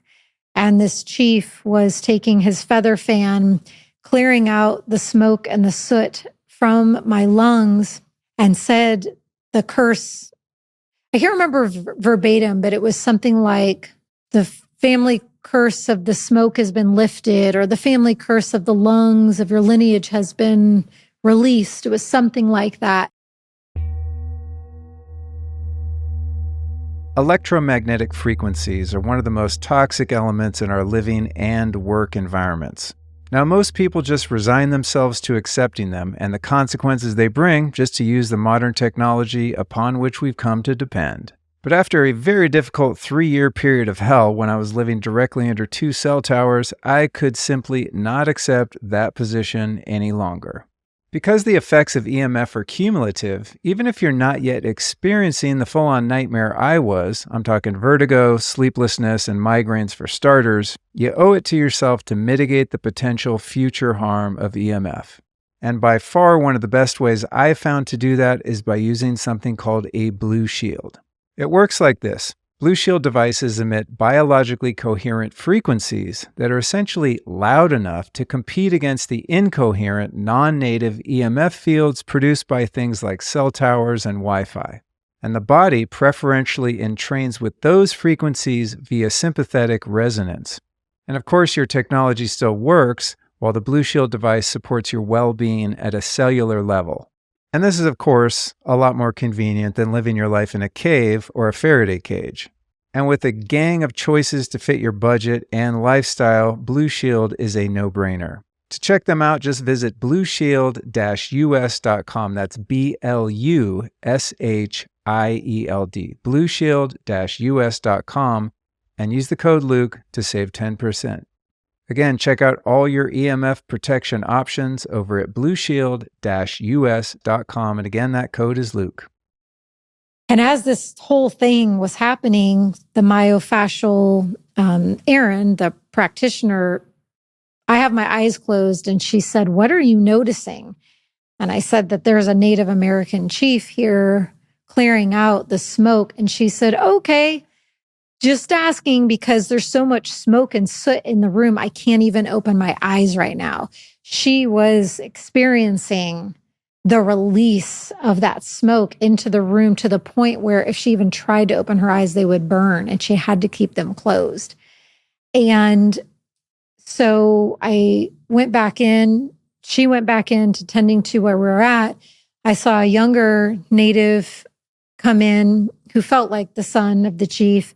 And he was doing a ceremonial healing dance on behalf of me, on behalf of my newborn self, freeing me, clearing my lungs, freeing my lineage. Because without going into too much detail, because I want to honor, certain family members, but I've been very clear for a very long time that I am playing a very instrumental role in releasing and lifting my lineage from lung issues. I've had a lot of family members cross over through smoke inhalation that led to emphysema, whether through being a firefighter or being a smoker, and just debating. My mom's a very private person, so I don't feel, in honoring her. She's still living, and I really want to honor her process, but she's been very bravely for many years navigating some lung health experiences in her own path, which I don't want to give more details around to respect her. But the breath and fire and smoke and lung has been major part on both my dad's side and my mom's side of the lineage. So that happened. And then fast forward about a month and a half after that, you and I were really led clearly into sitting in an Ipi and Sweat Lodge. And there's, we're with a Native American family who had agreed and felt called to travel by car from the Dakotas all the way down to Texas to be with us and to facilitate this beautiful Sweat Lodge ceremony for a small group of us. And I'm, only going to share a brief glimpse of things that just pertain to my personal experience. I'm going to keep the vast majority of it, held in private, sacred space. But at one point in about the middle of our Inipi time, the chief said out loud, "One of you called me here, but I didn't have your phone number, so I couldn't call you back. So we knew we had to come." And as he was saying this, I knew that it was me. And I'm not trying to say that there were not others in the group who hadn't also sent out that spiritual call to the chief to come down, but I know that I was one of those who he was speaking about. And I was sitting directly behind him in the lodge to the point where, I mean, like his back was right in front of my face, like breathing on his back. And part of me was tempted to tap his shoulder and say, like, you know, give the bat phone signal to him and be like, it was me. But I decided to just stay silent and stay in the process. But I just intuitively knew. And then that night, when we went back to our Airbnb and I slept, as I was coming out of my sleep the next morning, all of a sudden I was taken to the memory of the month prior being in that myofascial session, and the native who came in, the native chief specifically who came in with his feather fan doing the clearing, his younger son coming in to do that ceremonial dance. And as I was awaking the next morning, had this massive epiphany that it was them. It was quite literally the chief we were with, and he would, brought various family members, and his oldest son was the son who I had saw in the vision at the myofascial session. So I couldn't wait to get back over to the land to find them. And then get this, we go back to the group that we're all voyaging with, and the session that day was breath work. Go figure, it's breath work. I don't love breath work, but I know there's parts of it that are good for me. So even though I knew I needed to try to, I was going to have to pace that breath work session at what felt right for me and my central nervous system. I do not feel called at all going into the breath systems. It's like, this like really like fast pace, like I have to be very gentle with all parts of my being right now. So I decided to go in, do what I needed to do to honor myself in that process. But once the breath work was done and it was entering then into the sharing space, I was like, I don't need to be here for this. I didn't want to stay. I didn't feel called to stay. I was the only person that got up and left during the sharing time. And when I walked outside and walked back over to the different part of the land, there sat the chief and his oldest son, just the two of them, alone, sitting on the back end of their truck bed. And as I'm approaching, I'm seeing that the chief is holding the same feather fan in his hand that was being utilized in the vision. And I had this just such a beautiful experience, the three of us, as I shared with them that I had known when he spoke in the Inipi that it was me who had called from here up to the Dakotas to have them come down. And I shared with them the vision of them supporting me, newborn Ali, my family's ancestry and lineage, and that he had used that feather fan that he was holding in his hand right then. And he proceeded to do a clearing for me and a blessing for me as I was sharing about this in conversation. Then the son held it and honored it so beautifully. And, the last bit that I'll share, I'm not going to give details on this next part that I'm speaking to, but, it opened up this much bigger, clearer, potentially more profound understanding that then the chief and I had between one another, the chief's son and I had between one another, and between the dynamic as a whole. And there were other conversations and ceremonies that we all experienced and that they facilitated. And I ended up being given many gifts from the chief, but two tangible physical gifts. And I'm not called to share yet publicly what exactly those two tangible gifts were that the chief gave to me in a private ceremony, or what he said, but I do want to honor the energetics gifts, one of the elements of the energetic gifts that has been surfacing from him giving me those items. And I just want to speak and honor this particular chief. I just don't, for some reason, I don't want to say his name. So I'm not going to name the particular chief yet, but I just want to thank him through these airwaves, because these gifts are calling me out of the cave in a really real way. And I've been pacing myself as I emerge out of the cave and out of that darkness and out of those depths. And there has been trepidation for me to leave those caves and to come back out into the world more. It's a very tender thing that I could cry about. It's like, it definitely evokes a lot for me. The thought of coming back out, it brings up a lot. And I'm just really grateful, that these gifts are beckoning me and supporting me and an added strength. There was a very specific message the chief gave to me as he handed them to me, and it's with me, and it's not going to let me stay in the cave. And I think it's one of the very top 3 vital ingredients needed for me to find the capacity and strength to come back out. So I'm really grateful to him for seeing me and, for being an ally and a support of that magnitude. That's beautiful, sweetie. Thank you for sharing that. And by the cave, for those that don't know what that means to you, you want to unpack that of just taking some time off, going inward. You put out your book and your card deck a couple years ago.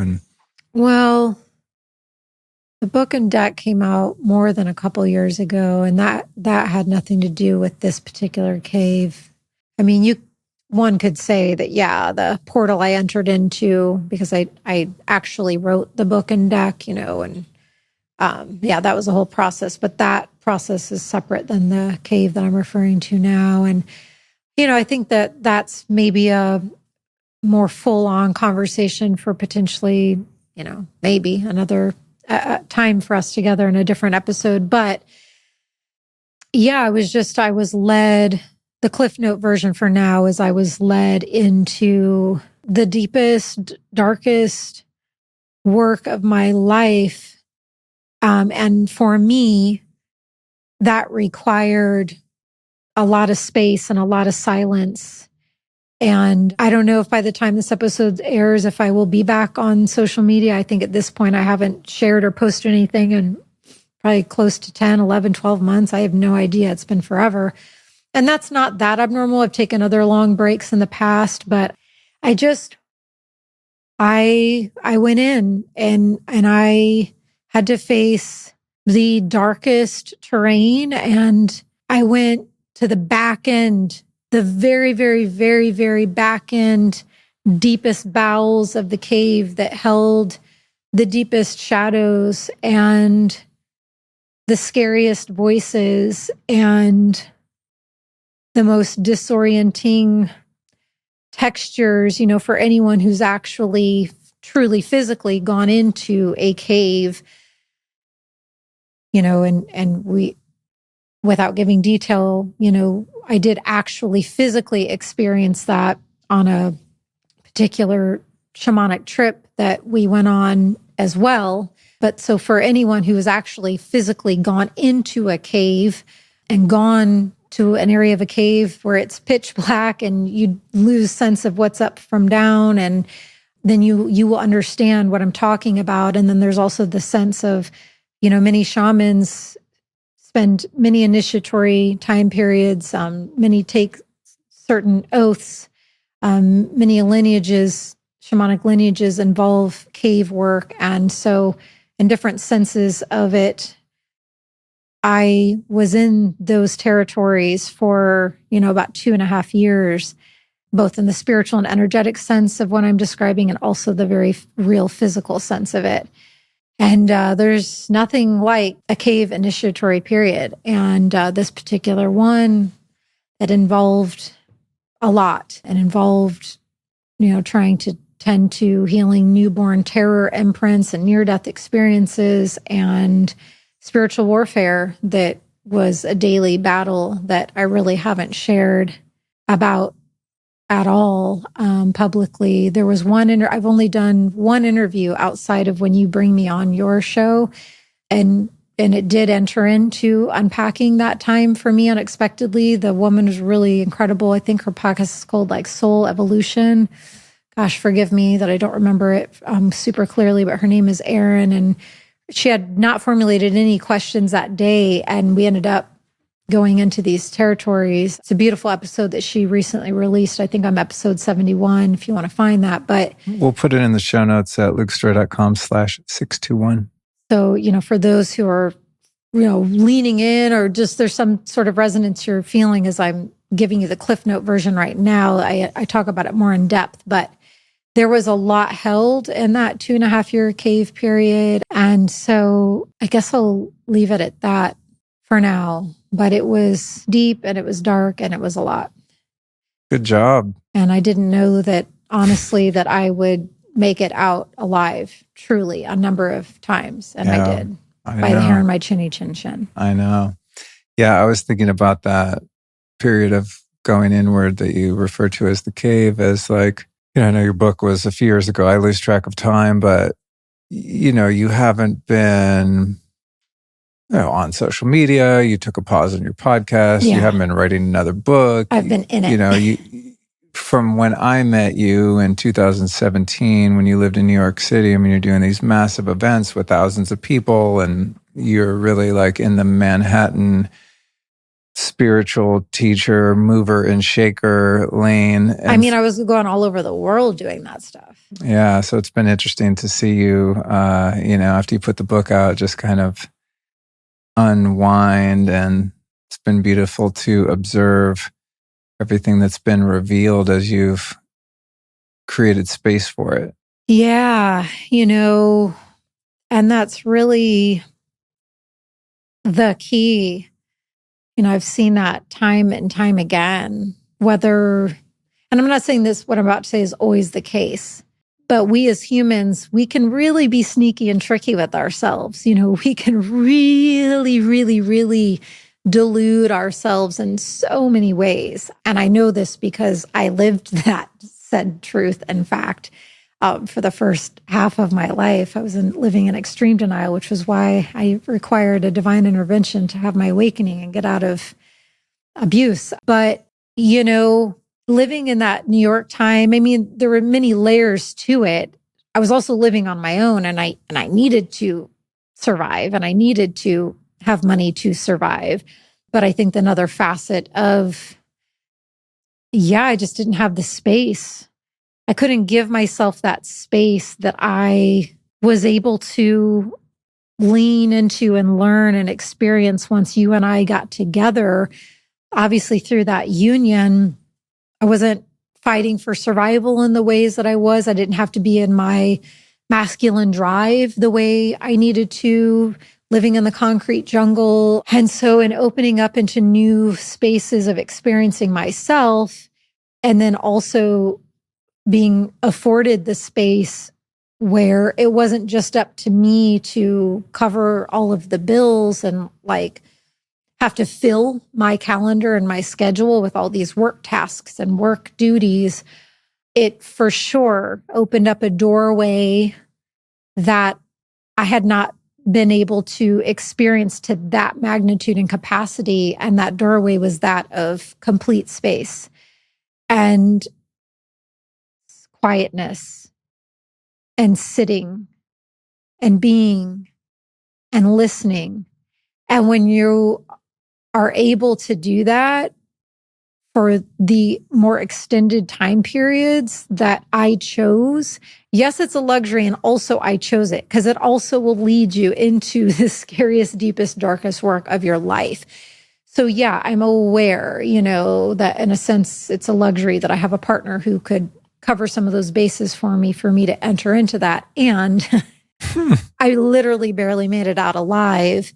And I am more grateful than ever, and more glory to God and my own soul and Earth Mother than ever. And also to you for holding such impeccable space for me through those harrowing times where I literally sat in front of the fire with you on more than one occasion and said, today might be the day you need to take me to the mental asylum. And it was like real deal, real freaking real situations going on as I was navigating my way through it. But if you are a busybody and always finding a way unconsciously or consciously to fill up your space, to fill up your days, to fill up your calendar, to, I also find some people I know, and they've acknowledged this themselves, those people that tend to just wander around the world, wander, but yet running from themselves. There's all sorts of ways, unconsciously or consciously, that we run from facing the deepest aspects of ourselves, tending to those newborn terror imprints, going, fighting the scariest battles in the other realms. There's all sorts of ways that we can trick and run from doing that work. And so, yeah, the space was created, and the cave I did enter. And the cave I am now, with gentleness and pacing, emerging out of. You're poking your head out of the cave and starting to look at what direction you might want to head. Yeah. And with that, I also want to give a couple other shout outs. And I also want to say, these people and healers and places I've been led to for where I'm tending to in my healing right now, I don't have affiliate codes for these people. This is just I'm just honestly sharing. So there's the myofascial, there's lymphatic, there's a lot of that covered at Alive and Well, who's taken such great care of us since we moved here. So shout out to them. There's the homeopathic remedies that Melissa founded, spinal analysis. I have found that for the, settled tending to with my spinal fluid and spinal column and central nervous system, and getting into those just tending to in the most tender of ways, those tiniest but most profound areas within me. I'm finding that Dr. Jeannie, I love her last name. How do you pronounce it? It's I'm going to butcher it, but it's Dr. Jeannie Kakizaki or Kakizaki. It's the coolest, cutest last name. Sorry, Jeannie. But she's amazing, and she has her own practice here in Austin, and she specializes in network spinal analysis. Love that. Started doing the personal training. And then a couple of, there's Dr. Elise here who's tended to some stuff. And then this healer, Katie, I forget her last name. Maybe we'll give a link to her. We'll put the links to all of them. Anyways, these people. All the healers that you don't remember their last names. Sorry. No, that's fine. We'll put them all in the show notes. That'll be clickable on people's apps if they're, visiting Austin or they live in the area. Yeah, God and my intuition, we've all just found each other, and that's how it's worked for me since I've had my awakening. So I've just been in such awe. I have tended to be a very self-sourced, self-reliant shaman, healer, human. I go inward. I trust myself. I hear what my soul and my heart has to tell me. I hear what God has to tell me. That's typically the only places I'm accessing. And it's actually been really beautiful and humbling at times to let myself be held, by these different doctors, by these different healers that I've been led to, who hold such integrity and, such care. They do it with such care. So it's been really cool to let myself be human and held and these processes too. That was weaving me too. As I emerge out of the cave, I said yes to my first 2 ceremonies and events. It's kind of an official yes. Epic. Kind of signed on the dotted divine line, shall we say. So in September, I will be one of a few different healers. They don't all call themselves healers, but practitioners, guides, we're all coming together for a weekend. Jared from Be Here Farm, he and his family are putting on a weekend event in the Austin area. And you can access it. We'll put the link. I actually do know the details to this. It's called beherefarm.com/fall, because it's the fall event. And there will be September 27th and 28th. As far as I have an understanding, Eben Britton will be guiding yoga, his form of yoga practice that he developed once he exited the NFL, if I'm not mistaken. He's a really lovely soul. I enjoy him. And dear friend Shiva Rose, our dear soul sister, she will be pouring tea, facilitating tea ceremony. And I will be guiding a drumming shamanic journey to lead the folks in attendance into meeting their current power animal and conversing with Mother Earth in potentially some new ways and the divine in some new ways. And there's a couple other people guiding and facilitating things as well, but it's over September 27th and 28th. I'm sure the spots, I would guess, would fill up. And it's at one of our favorite locations in all the world. And I think you have the chance to actually stay in one of the bedrooms there. And I'm just saying, if one of those rooms and spots is available, like, this is not a hokey sales pitch, I highly recommend you scooping up one of those suites or bedrooms at the actual event location, because it's like maybe my favorite place in this Austin area for us to go to. It's epic. Yeah. Not to be missed. Yeah. It's actually where I did my Dogon Ceremony Circle event a year or so ago. So super special. And this is the first time I'm even telling you, the Conscious Life Expo got back and they're honoring, know, what I need to feel comfortable. So I haven't, My baby girl's going to LA? I mean, it's looking like it. I haven't replied, but I got the email today. When is it? It will be February 2026. Oh, okay. But it's in a few months. They're booking me early. They've been on me to get me secured in the lineup of their speakers. But it's this expo that's been going on for almost 30 years, and it involves a lot of, terrain that's really not my lane when it comes to more of the galactic things and the UFOs. And I mean, I don't get me wrong. I love me a good UFO conversation, but it's just not my lane. It's not my full path.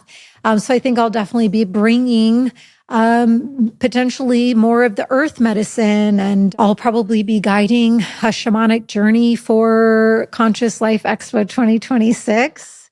It's looking like that will probably be a yes. Great. So if by the time this airs, if I have my link for people to register for my particular, because I'll be a keynote speaker there, maybe on that Sunday. So I imagine I'll have a specific link that will take you to my keynote slot, and you can join me in LA. That always happens in Los Angeles. So it looks like I'm coming out. I love it. This is going to be so fun to see. Just to see what you have to offer with all that you've integrated over the past few years here. Ooh, it's going to be fun for me to watch too. Because I'm so close to you, and we're so close to each other. I think our evolution as individuals is so it's so immediate. It's difficult for us to probably track changes in evolution in one another because we're just so involved on an ongoing basis. So I'm going to kind of, as you start to get back out there, zoom out and just enjoy the show. Enjoy the ride of My Wife 2.0. I wanted to, was that it for that section? Well, the last little thing is I'm pondering, our dear friends, Adam and Vanessa, who specialize in retreats. They're really masterful with formulating that kind of experience. And so I'm in talks with them. There's the potential of doing a African animal power safari retreats of sorts. So be on the lookout. We're in the beginning layers of that discussion, but we're looking at some possible locations as to where that might be, where I will literally take Animal Power book, Animal Power deck, and take it into a lived, breathed experience, a lived, breathed, real life, and also other realm journey for those who feel the call to go there. And it's looking like it will probably happen in Africa, in the motherland. So epic. Wowzers. That's what's up. That's what's up. Yeah. Now I feel complete. Okay. And there's one other recent addition to the healing world. We have, what's this called again? Our tuning fork friend. Tuning fork, sacral chakra, 210.42 hertz, I'm assuming. And you got this at the True Nature in Carbondale, Colorado. Amazing. If anyone goes through the Roaring Fork Valley, super cool spot with, it's really sweet. Yeah. They have like a whole, like massages and yoga classes and really great, like tonic, coffee bar, restaurant, they have gift their shop. Own park and like walking labyrinths and like they've done a epic. Really incredible job. So Alyson carries this thing around for those watching the video all the time now. And I'm going to give you guys a demo of what this particular before you ding the tuning fork, just so everyone's prepared, because I know there's other energetically sensitive people like me watching and listening. They're like, wait, what transmission are you about to ping out there? This one's for the sacral chakra. It's for the energetics of creation. So if you are not feeling that, fast forward, mute. For those who want to tend to their womb, their sacral chakra, their center point of creation field energy, then receive. And for those that want to deep dive on biotuning and some pretty sophisticated uses of this tool, we'll put an episode on that in the show notes. Let me see if this works. I don't know if that's going through the mic, but I'm going to try. Hold it as low down on the bottom as you can. Don't touch the top. Yep. And maybe ding it and waft it around the mic. Like just let it enter the field. I feel it, but I'm sitting here, so. Yeah, I dig this thing. It's one of the tools around the house that we use to kind of treat each other. It's a truly instant shift. I mean, like I feel it completely shifts the energy field. For those who haven't worked with the tuning fork, once you ping the top with the mallet, you use the bottom pointer point and you can place it directly on your womb, on a certain vertebra, on your, you can place it in different areas where you're wanting to open up the field of creative energy, creation, or just to call that into your field in general. Yeah.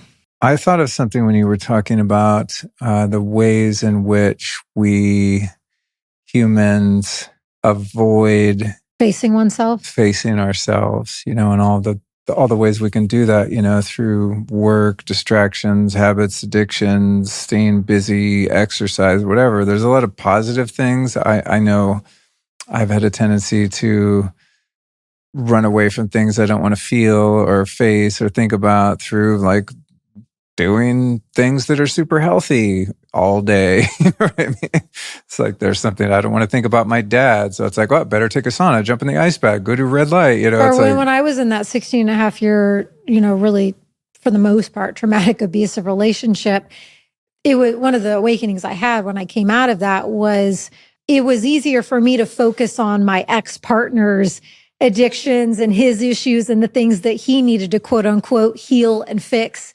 than to focus on why I was in a codependent abusive situation. I did all that work once I had my awakening, but while I was in it, it was very easy, much more easy for me to fix the gaze outwardly and to point the finger.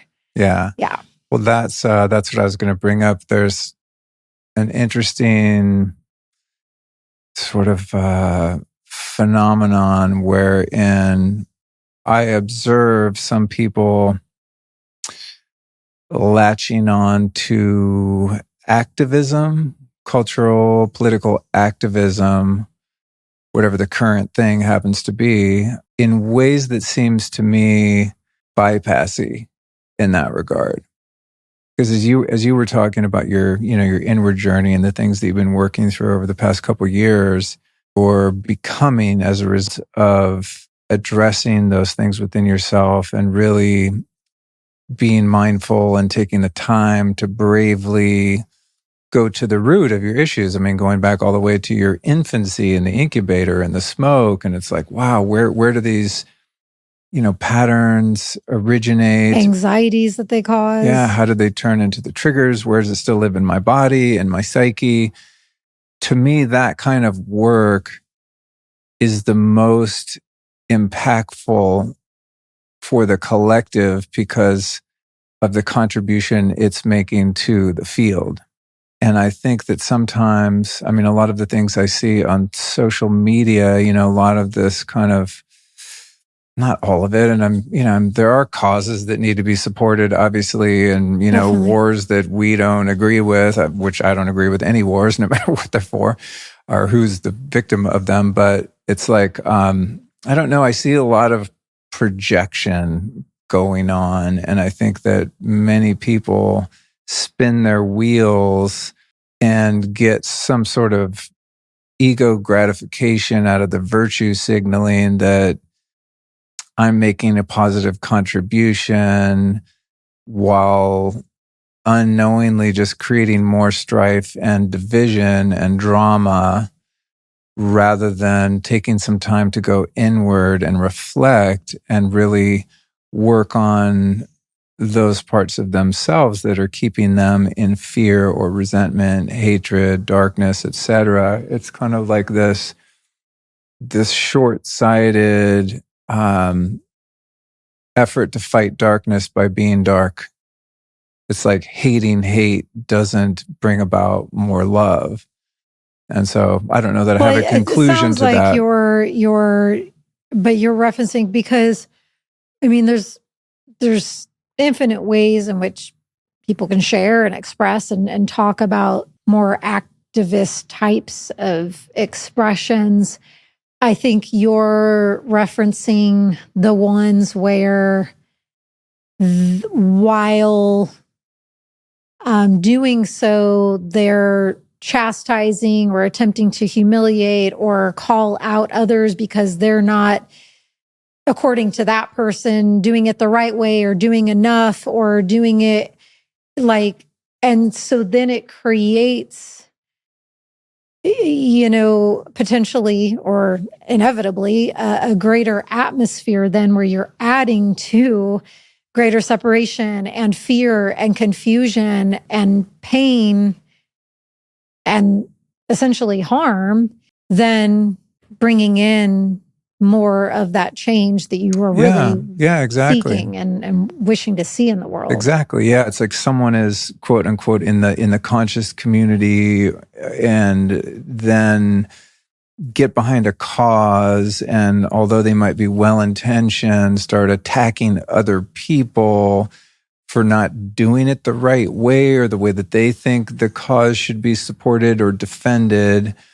And in so doing, just creating more drama and putting more negativity and division and hatred into the world, when that seems to be the thing that they're trying to rally against, is hatred, violence, division, racism, etc. Fear, right?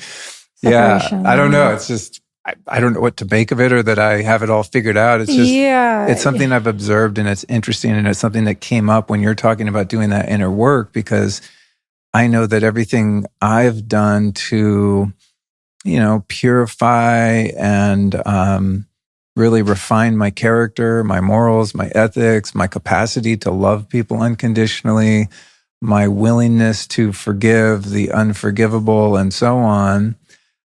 I know in my own experience that has had more of an impact on anyone in my life, and also just people that, watch or listen to this podcast, than if I went downtown with a picket sign and was, pepper spraying people that I don't agree with. You know what I mean?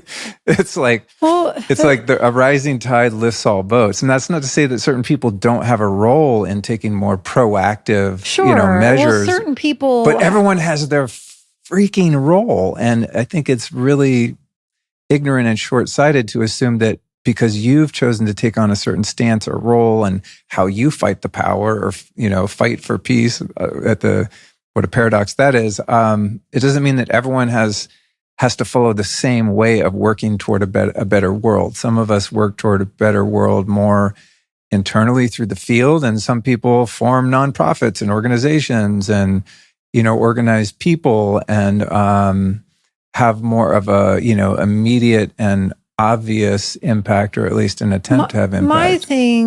My thing that conjures up potentially at the top of the list of all of this is like, I just feel like as a group of humans incarnated on this glorious, majestic, awe-inspiring, beautiful, miraculous planet that we're so blessed to be on, like, when did the just common decency and kindness, where did that go? Like, where did just speaking kindly to one another go? I'm just, and I'm not attaching what I'm saying to any particular of these examples. I'm just like, maybe it does apply to some of these examples. And just in general, I'm just feel like I am seeing more and more in life, but especially on social media in general, just such meanness, just such a spewing of meanness. And it truly just hurts my heart. Like, we're all human and we can all have our moments of these very human emotions and experiences. But just in general, I just feel so compelled, to speak to this. And this coming from someone, part of my work in that 3-year cave was addressing like anger inside of me, frustration, resentment, like really diving deeply into those experiences within myself. But yet, like, I wasn't ever personally or like publicly like attacking someone or trying to publicly humiliate or call out someone to like shame them or finger wag, or I'm just getting very, very confused, honestly, as to what truly is happening. Like, what is going on? What is happening? What are we doing to each other? Are we forgetting who we are? Am I forgetting who you are? Are you forgetting who I am? Are we all just forgetting what every person is just trying to freaking find their way through on a day-to-day basis? Are we forgetting that when you're supposed to be posting a certain thing, that you're spreading your dad's ashes on the top of a mountain? Are they forgetting that maybe I was in a 2.5-year terrifying spiritual warfare battle? That, I was fighting to keep my own self alive and to keep my own self sane, but I was also fighting on behalf of every person on this planet. Like, that's just 2 examples. Like, are we literally forgetting the point and the plot here? I know there's so many layers and so many details and so many nuances in all of this, but just on the biggest, widest aspects of all of this, where did the love and the kindness and the peace go? If what is rallying and rising in some of these people is they want the wars to stop, well, then possibly ponder embodying and transmitting and sharing and inviting your fellow humans into a space that holds peace and love, instead of creating an environment on social media where people are fucking scared to say anything, scared to go on there, scared to post, scared to talk, scared to be who they are, scared to share their truth, scared to be honest, scared to be vulnerable. Because according to someone who's on a rampage right now, or in an outrage right now, or has a big platform right now, according to them, from their vantage point, you might be doing it wrong, saying it wrong, having a wrong truth. And it's literally, I know insane textures. I know them because I have teetered on the edges of them in various capacities for years and years and years. And what is going on collectively right now is turning literally insane. It's insane. I think in terms of social media that people feel emboldened to bully and mistreat other people because they have the security of sitting behind a keyboard or a phone, and there's no real risk in it. Whereas if you were in public somewhere and that person who's, been shitting on you on social media, not you, but on someone, bullying them, trying to cancel them, whatever, they would probably just be fake and be like, "Oh, hi, how are you?" And like not do shit in person, It's like when, guys get drunk and they get liquid courage and, pick a fight, they can't win. It's that kind of thing. It's like this false sense of security where you can just say and do whatever you want without any consequences because it's in the digital realm. It's not in real life where there are stakes. Well, the thing that I see too, and again, I'm not saying that everybody's doing this. So let's just please, let's keep it gentle and loving and not nitpick, but also too, really being honest with yourself and watching what is truly the energetic fueling your posts. Is there a part of you, 10%, 100%, that's doing that post to say that thing because you're just doing it because you are fearing being called out? Do you see how it's just in all these different ways and layers and facets? It's just fear perpetuating more fear, anxiety perpetuating more anxiety, separation perpetuating more separation. It's like when you unpack it and get down to the root of all of it, it's like, if you really sat with yourself, and maybe it's 50-50, maybe 50% of you really feels called to speak to something. And the other 50% is like, well, I don't want to get attacked. I don't want to get canceled. It's like, we really have to really get to looking at all of this. It just really makes me so sad to see the meanness. And sometimes I see it coming from people who have experienced meanness themselves, or people, their own experiences of attempted to being canceled by others before. And I'm just like, whoa, the discombobulatedness. It's almost like I wish I could just press a reset, a breath, pause, reset, a sacred pause button. Let's reset here. Can we reset? I know, just speaking from my own personal experience, and there may not be any grain of anything that anybody extracts from this, but just from my own personal experience and the way that my soul and the good Lord above and Earth Mother calls me to primarily move in this incarnation is to face myself. And once I've healthily emerged and integrated, to share, sometimes I share a tiniest fraction of the inner work that I really do. But sometimes I have things to share, and sometimes there might be things that come out of that. And what I know is that I emerged from that cave period and facing the deepest, darkest, scariest parts of myself and spiritual warfare. One of the things that emerged from that time and being led to working with Paige and things is, for the first time in my life, I created a vow.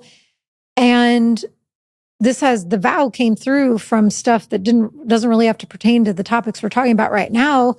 But the vow that I'm experiencing right now, that I'm trying on, I don't know that I've 100% landed on the exact precise vow yet, because I'm not typically a vow person in this way. I have my own oaths with myself and God, but that's a whole other story. But the vow I'm working with right now is I vow to bring peace to this planet. And so for me, being a greater embodiment of peace myself, starting every day with knowing that peace begins with me, vowing to tend to that first and foremost, and having that vow with God and Earth Mother and myself and for all of humanity, I know that is a far greater positive transmission, embodiment, than if I go on one social media platform that I've never really resonated with, that I've kind of struggled to find a relationship with for the last 15 years, and ramble on about I'm more of service, having done the work that I did in that cave and the work of my lifetime, and having said and created that vow, than if I go and type a sentence or a couple of paragraphs on a social media platform that I actually don't even really like being on, and it doesn't feel like a safe space anyways. So it's just, I want to honor everyone's sovereignty. I want to honor the way that everyone feels that they feel called to move. I guess if I have a request, is can we all try to hold it with a bit more kindness and love and peace? Can we just try? Can we just try to embody and hold and take care of one another with a bit more love, kindness, and peace? I mean, there's a million other things that I could say, but there's just enough anxiety in the world right now. There's enough fear. There's enough fear mongering. There's enough groupthink. There's enough mob mentality. There's enough separation. There's enough of the insanity swirling around. And if we're not careful, you're going to get pulled into it, and you're going to become a vessel and an instrument for the exact thing that you're then going on these social media platforms rallying against if you're not careful. To me, the simplest and most profound way out, or to maintain holding the solution, is to make sure that you're embodying the thing. Be the change you wish to see in the world. And really watching, what is moving you? What's truly the fire and the energy behind what you're saying, what you're doing, what you're posting about. And the rains come, the cleansing rains come. There's enough anxiety in the world. We need to start taking better care of one another. We need to be kinder to one another. I don't know how much more simple to make it. But the mean-spiritedness and the chastising and the shaming and the witch hunting and all of these modern forms, where is that going to get us ever? Whatever happened to just trying to understand one another truly? And we can have different viewpoints, and we can have actual healthy disagreements, and it can be held in a gentleness and a kindness. It can be held in a peace. Yeah. Mm-hmm. Amen, sister. That was beautiful. A lot of great nuggets in there. We got to do on a micro scale, but what we're wanting to see on the macro scale. Yeah, totally. I mean, the thing in there, in all of that really hits me is that our relationship with ourselves, the thoughts that we entertain, the feelings to which we give energy, the small actions, the big actions we express, every decision we make, those are literally the only things in the world that we have control over. If we even do that, and still we don't have control over all of those things all the time, but it's just like, it's such a fool's errand to try to get other people to be compelled to follow what you think they should be doing or not doing. I mean, you literally have no control over anything outside of yourself, especially other people who are on their own independent, sovereign agenda. Now, what if someone's navigating something really scary? What if they're not of sound mind? Do you get what I'm saying? It's like, yeah, there's a million things that could be going on. And the other thing that pinged in is, I think, one of the trillion nuances here and facets of this huge multidimensional conversation. It's like there's more like merit and honor being put to this thing that's so played out to me. And that's of the physical, more like masculine expression. What about the honoring of the inward, of the subtle, of the feminine, of the energetic? You see what I'm saying? It's like, when there's something playing out on earth, why does the most quote unquote impactful or quote unquote powerful thing that one can do, why does that have to equate to a more outward, look at me, see what I'm doing? I'm in more of that masculine action doer energy. It doesn't always have to equate to that. And this is played out for millennia, where the power of the feminine, the power of the energetics, the power of the subtle realms, the power of tending to things energetically doesn't get as much respect and honor and value given to it as the outward masculine thing that's seen. What about the unseen? What about the unseen? I also think that it's time that we start to value and respect the unseen and the energetic and the feminine side as much as the rally cry, outward expression, sometimes look at me side.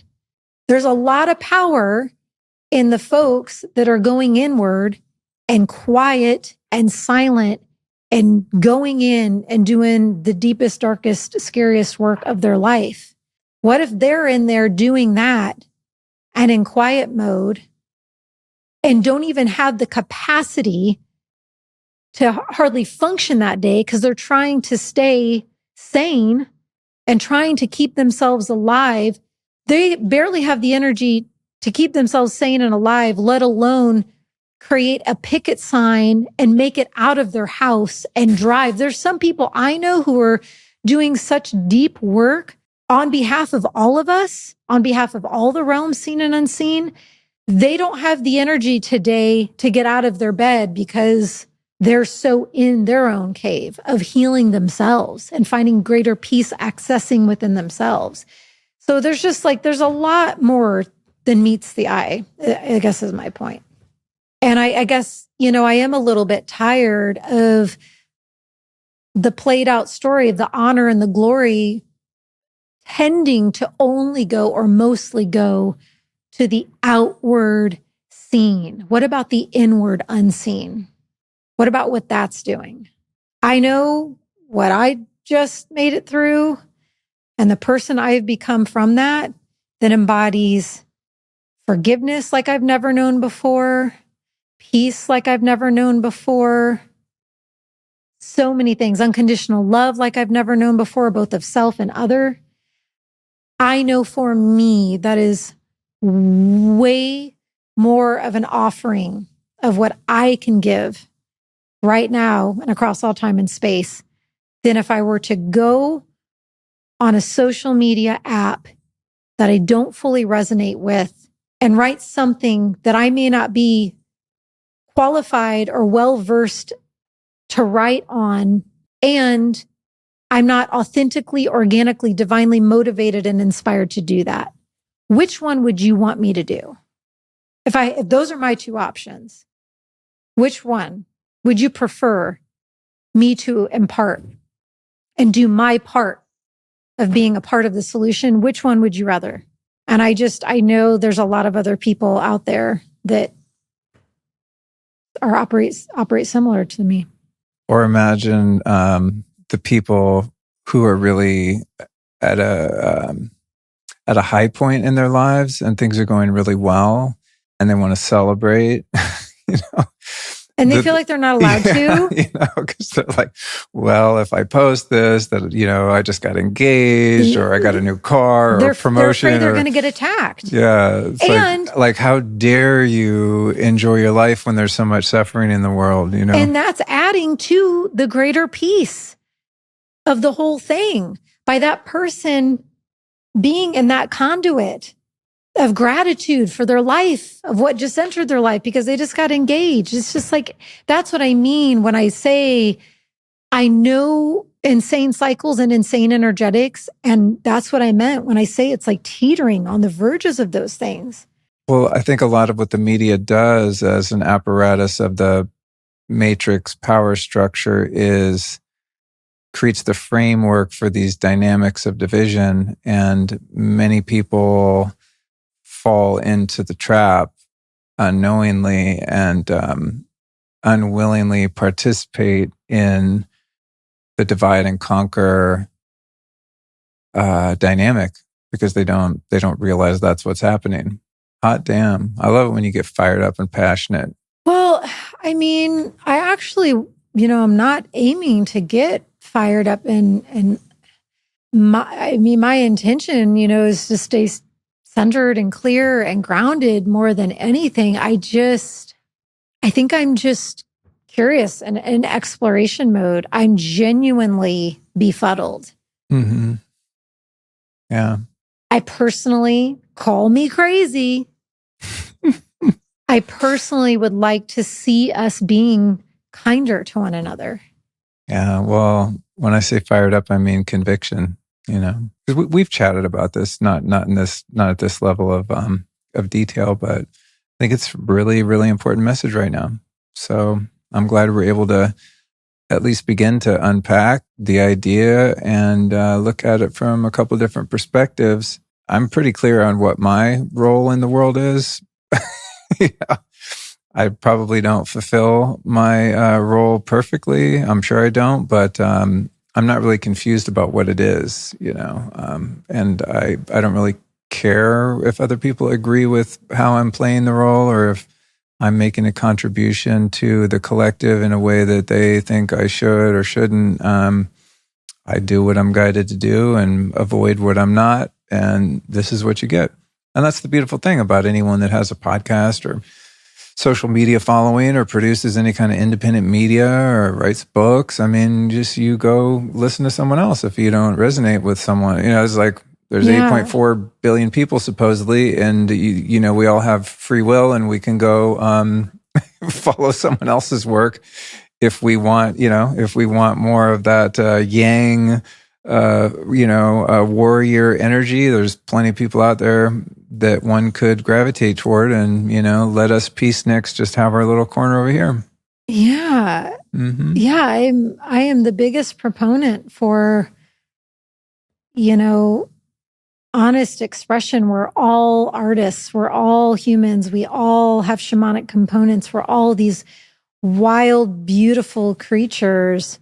And I just don't think that these expressions need to come through with trying to humiliate another fellow human or publicly shame them or be really cruel and mean-spirited. I think we can all find our way as artists and feel authentically, honestly expressed without attacking another fellow human, right? I mean, is that, I'm genuinely asking, do you think that that's possible? I think that that's quite reasonable. And I also think that because of the nature of the human ego and our tendency to over-identify with it, that it's probably going to keep happening, as long as humans are here. Because the issue is we have an animal body, and the animal body has this, the survival construct that loves to fight and loves to go to war and wants to always, it lives on comparison, right? So it's always looking for a self-valuation, and it feels inferior or superior, and that oscillates back and forth. And any chance the human ego will get to feel superior, it will jump on it, no matter how cruel it is, or no matter how illogical it is or insane it is. Yeah. I mean, it's like the wars and the evil that people are fighting against is just a magnified sort of meta expression of the root problem, which is over-identification with the ego, and it's like that kind of succubus energy of that darkness. It has a certain magnetism to the wounded parts of us, right? And so we get in there and fight each other, when meanwhile over here, the entire construct of the matrix is the root of the whole issue, But it's like, it kind of draws the lower nature of us people in. It's very seductive, to feel self-righteous and to feel like, you're on top and your position is the right position, but it's all positionality, and positionality is like a really difficult attachment to let go of. If you have a certain belief system or understanding of the world, and someone else that disagrees with you threatens that, if you're very ego identified, then it's like it feels to you like they're threatening your life, because that is your life, because you believe that to be who you are, rather than just, oh, this is a position that I have or something I believe to be true. Right. You're unable to like hold it loosely, because the ego clings to any sort of fortification that keeps it intact and secure. And so once again, with everything that you just said, which also ties into the idea of, when you're in survival mode, it understandably does then activate more of those animalistic, fear-based, I've got to survive reactions, projections. And so whether it's that, what I just said, person in survival mode, maybe they don't even know it, so they're not realizing that the things they're saying, their behaviors, are as harmful as they are because they're in that animal nature, or the situation is exactly what you described, more of the ego identification. Again, either way, what is the most profound, powerful, foundational thing to get to? It's being honest with oneself, facing oneself, tending to oneself, going inward, doing the healing work that the person needs to do. And maybe if the base of all of that is the biggest thing anyone can do right now is tend to their central nervous systems. Tend to your vagus nerve. Make sure you've got high vagal tone. Totally. Make sure that you are robustly well resourced within your central nervous system. Maybe that's the key of all keys right now for humanity, because of all the anxiety and insane energy swirling, separation, fear energy swirling. Maybe the root of the root of the root, macro, is just what it is micro within each individual human. It's going to and making sure we're taking care of our central nervous systems. So our central nervous systems do not feel vulnerable, so that we're less likely to go into ego identification. We're less likely to go into survival mode, animalistic potential harm mode. And we're able to maintain a centeredness, a sense of peace, senses of unconditional love, and we're able to more robustly hold the energetics we're all truly seeking at the end of the day. Boom. There it is. I love you. Thanks for joining me for another conversation. Good Lord. All right. This has been fun. We didn't get to... We went like way deeper on a lot of things than I thought we would. Yeah, I had my Animal Power book and deck out because there were some pertinent... We'll do it next time. I'll bust them back out because I think there were some power animals coming in for the collective, for our marriage, for me personally. Just this morning, I wrote down on the back of this piece of paper, dragonfly. You can see it right here. 30 seconds after I wrote dragonfly for current power animal for me, 30 seconds later, I got up from where I was writing this in the backyard and walked to the bedroom door, and there was a huge dragonfly on the threshold of our door. And the power animal for our marriage, well, there's two main ones, but one of them being spider. On the day of this podcast, in the kitchen this morning, there was a spider that landed on my hand that you then ushered outside so it could live its best life outside. But both two current power animals showed up today right after I had written their names down. But we'll unpack that more. We'll unpack our wedding planning more. We'll unpack. There was a lot that we didn't get to, but I had a feeling when we kind of penciled in an itinerary that there's probably 3 episodes in there. What would really blow me away is if I shuffled your animal powered deck right now and pulled a card and it was the coyote. I mean, you could try it. Do you want to try it? Let me see. So I had pulled the ones that were pertinent so we could talk about those, but add those to these.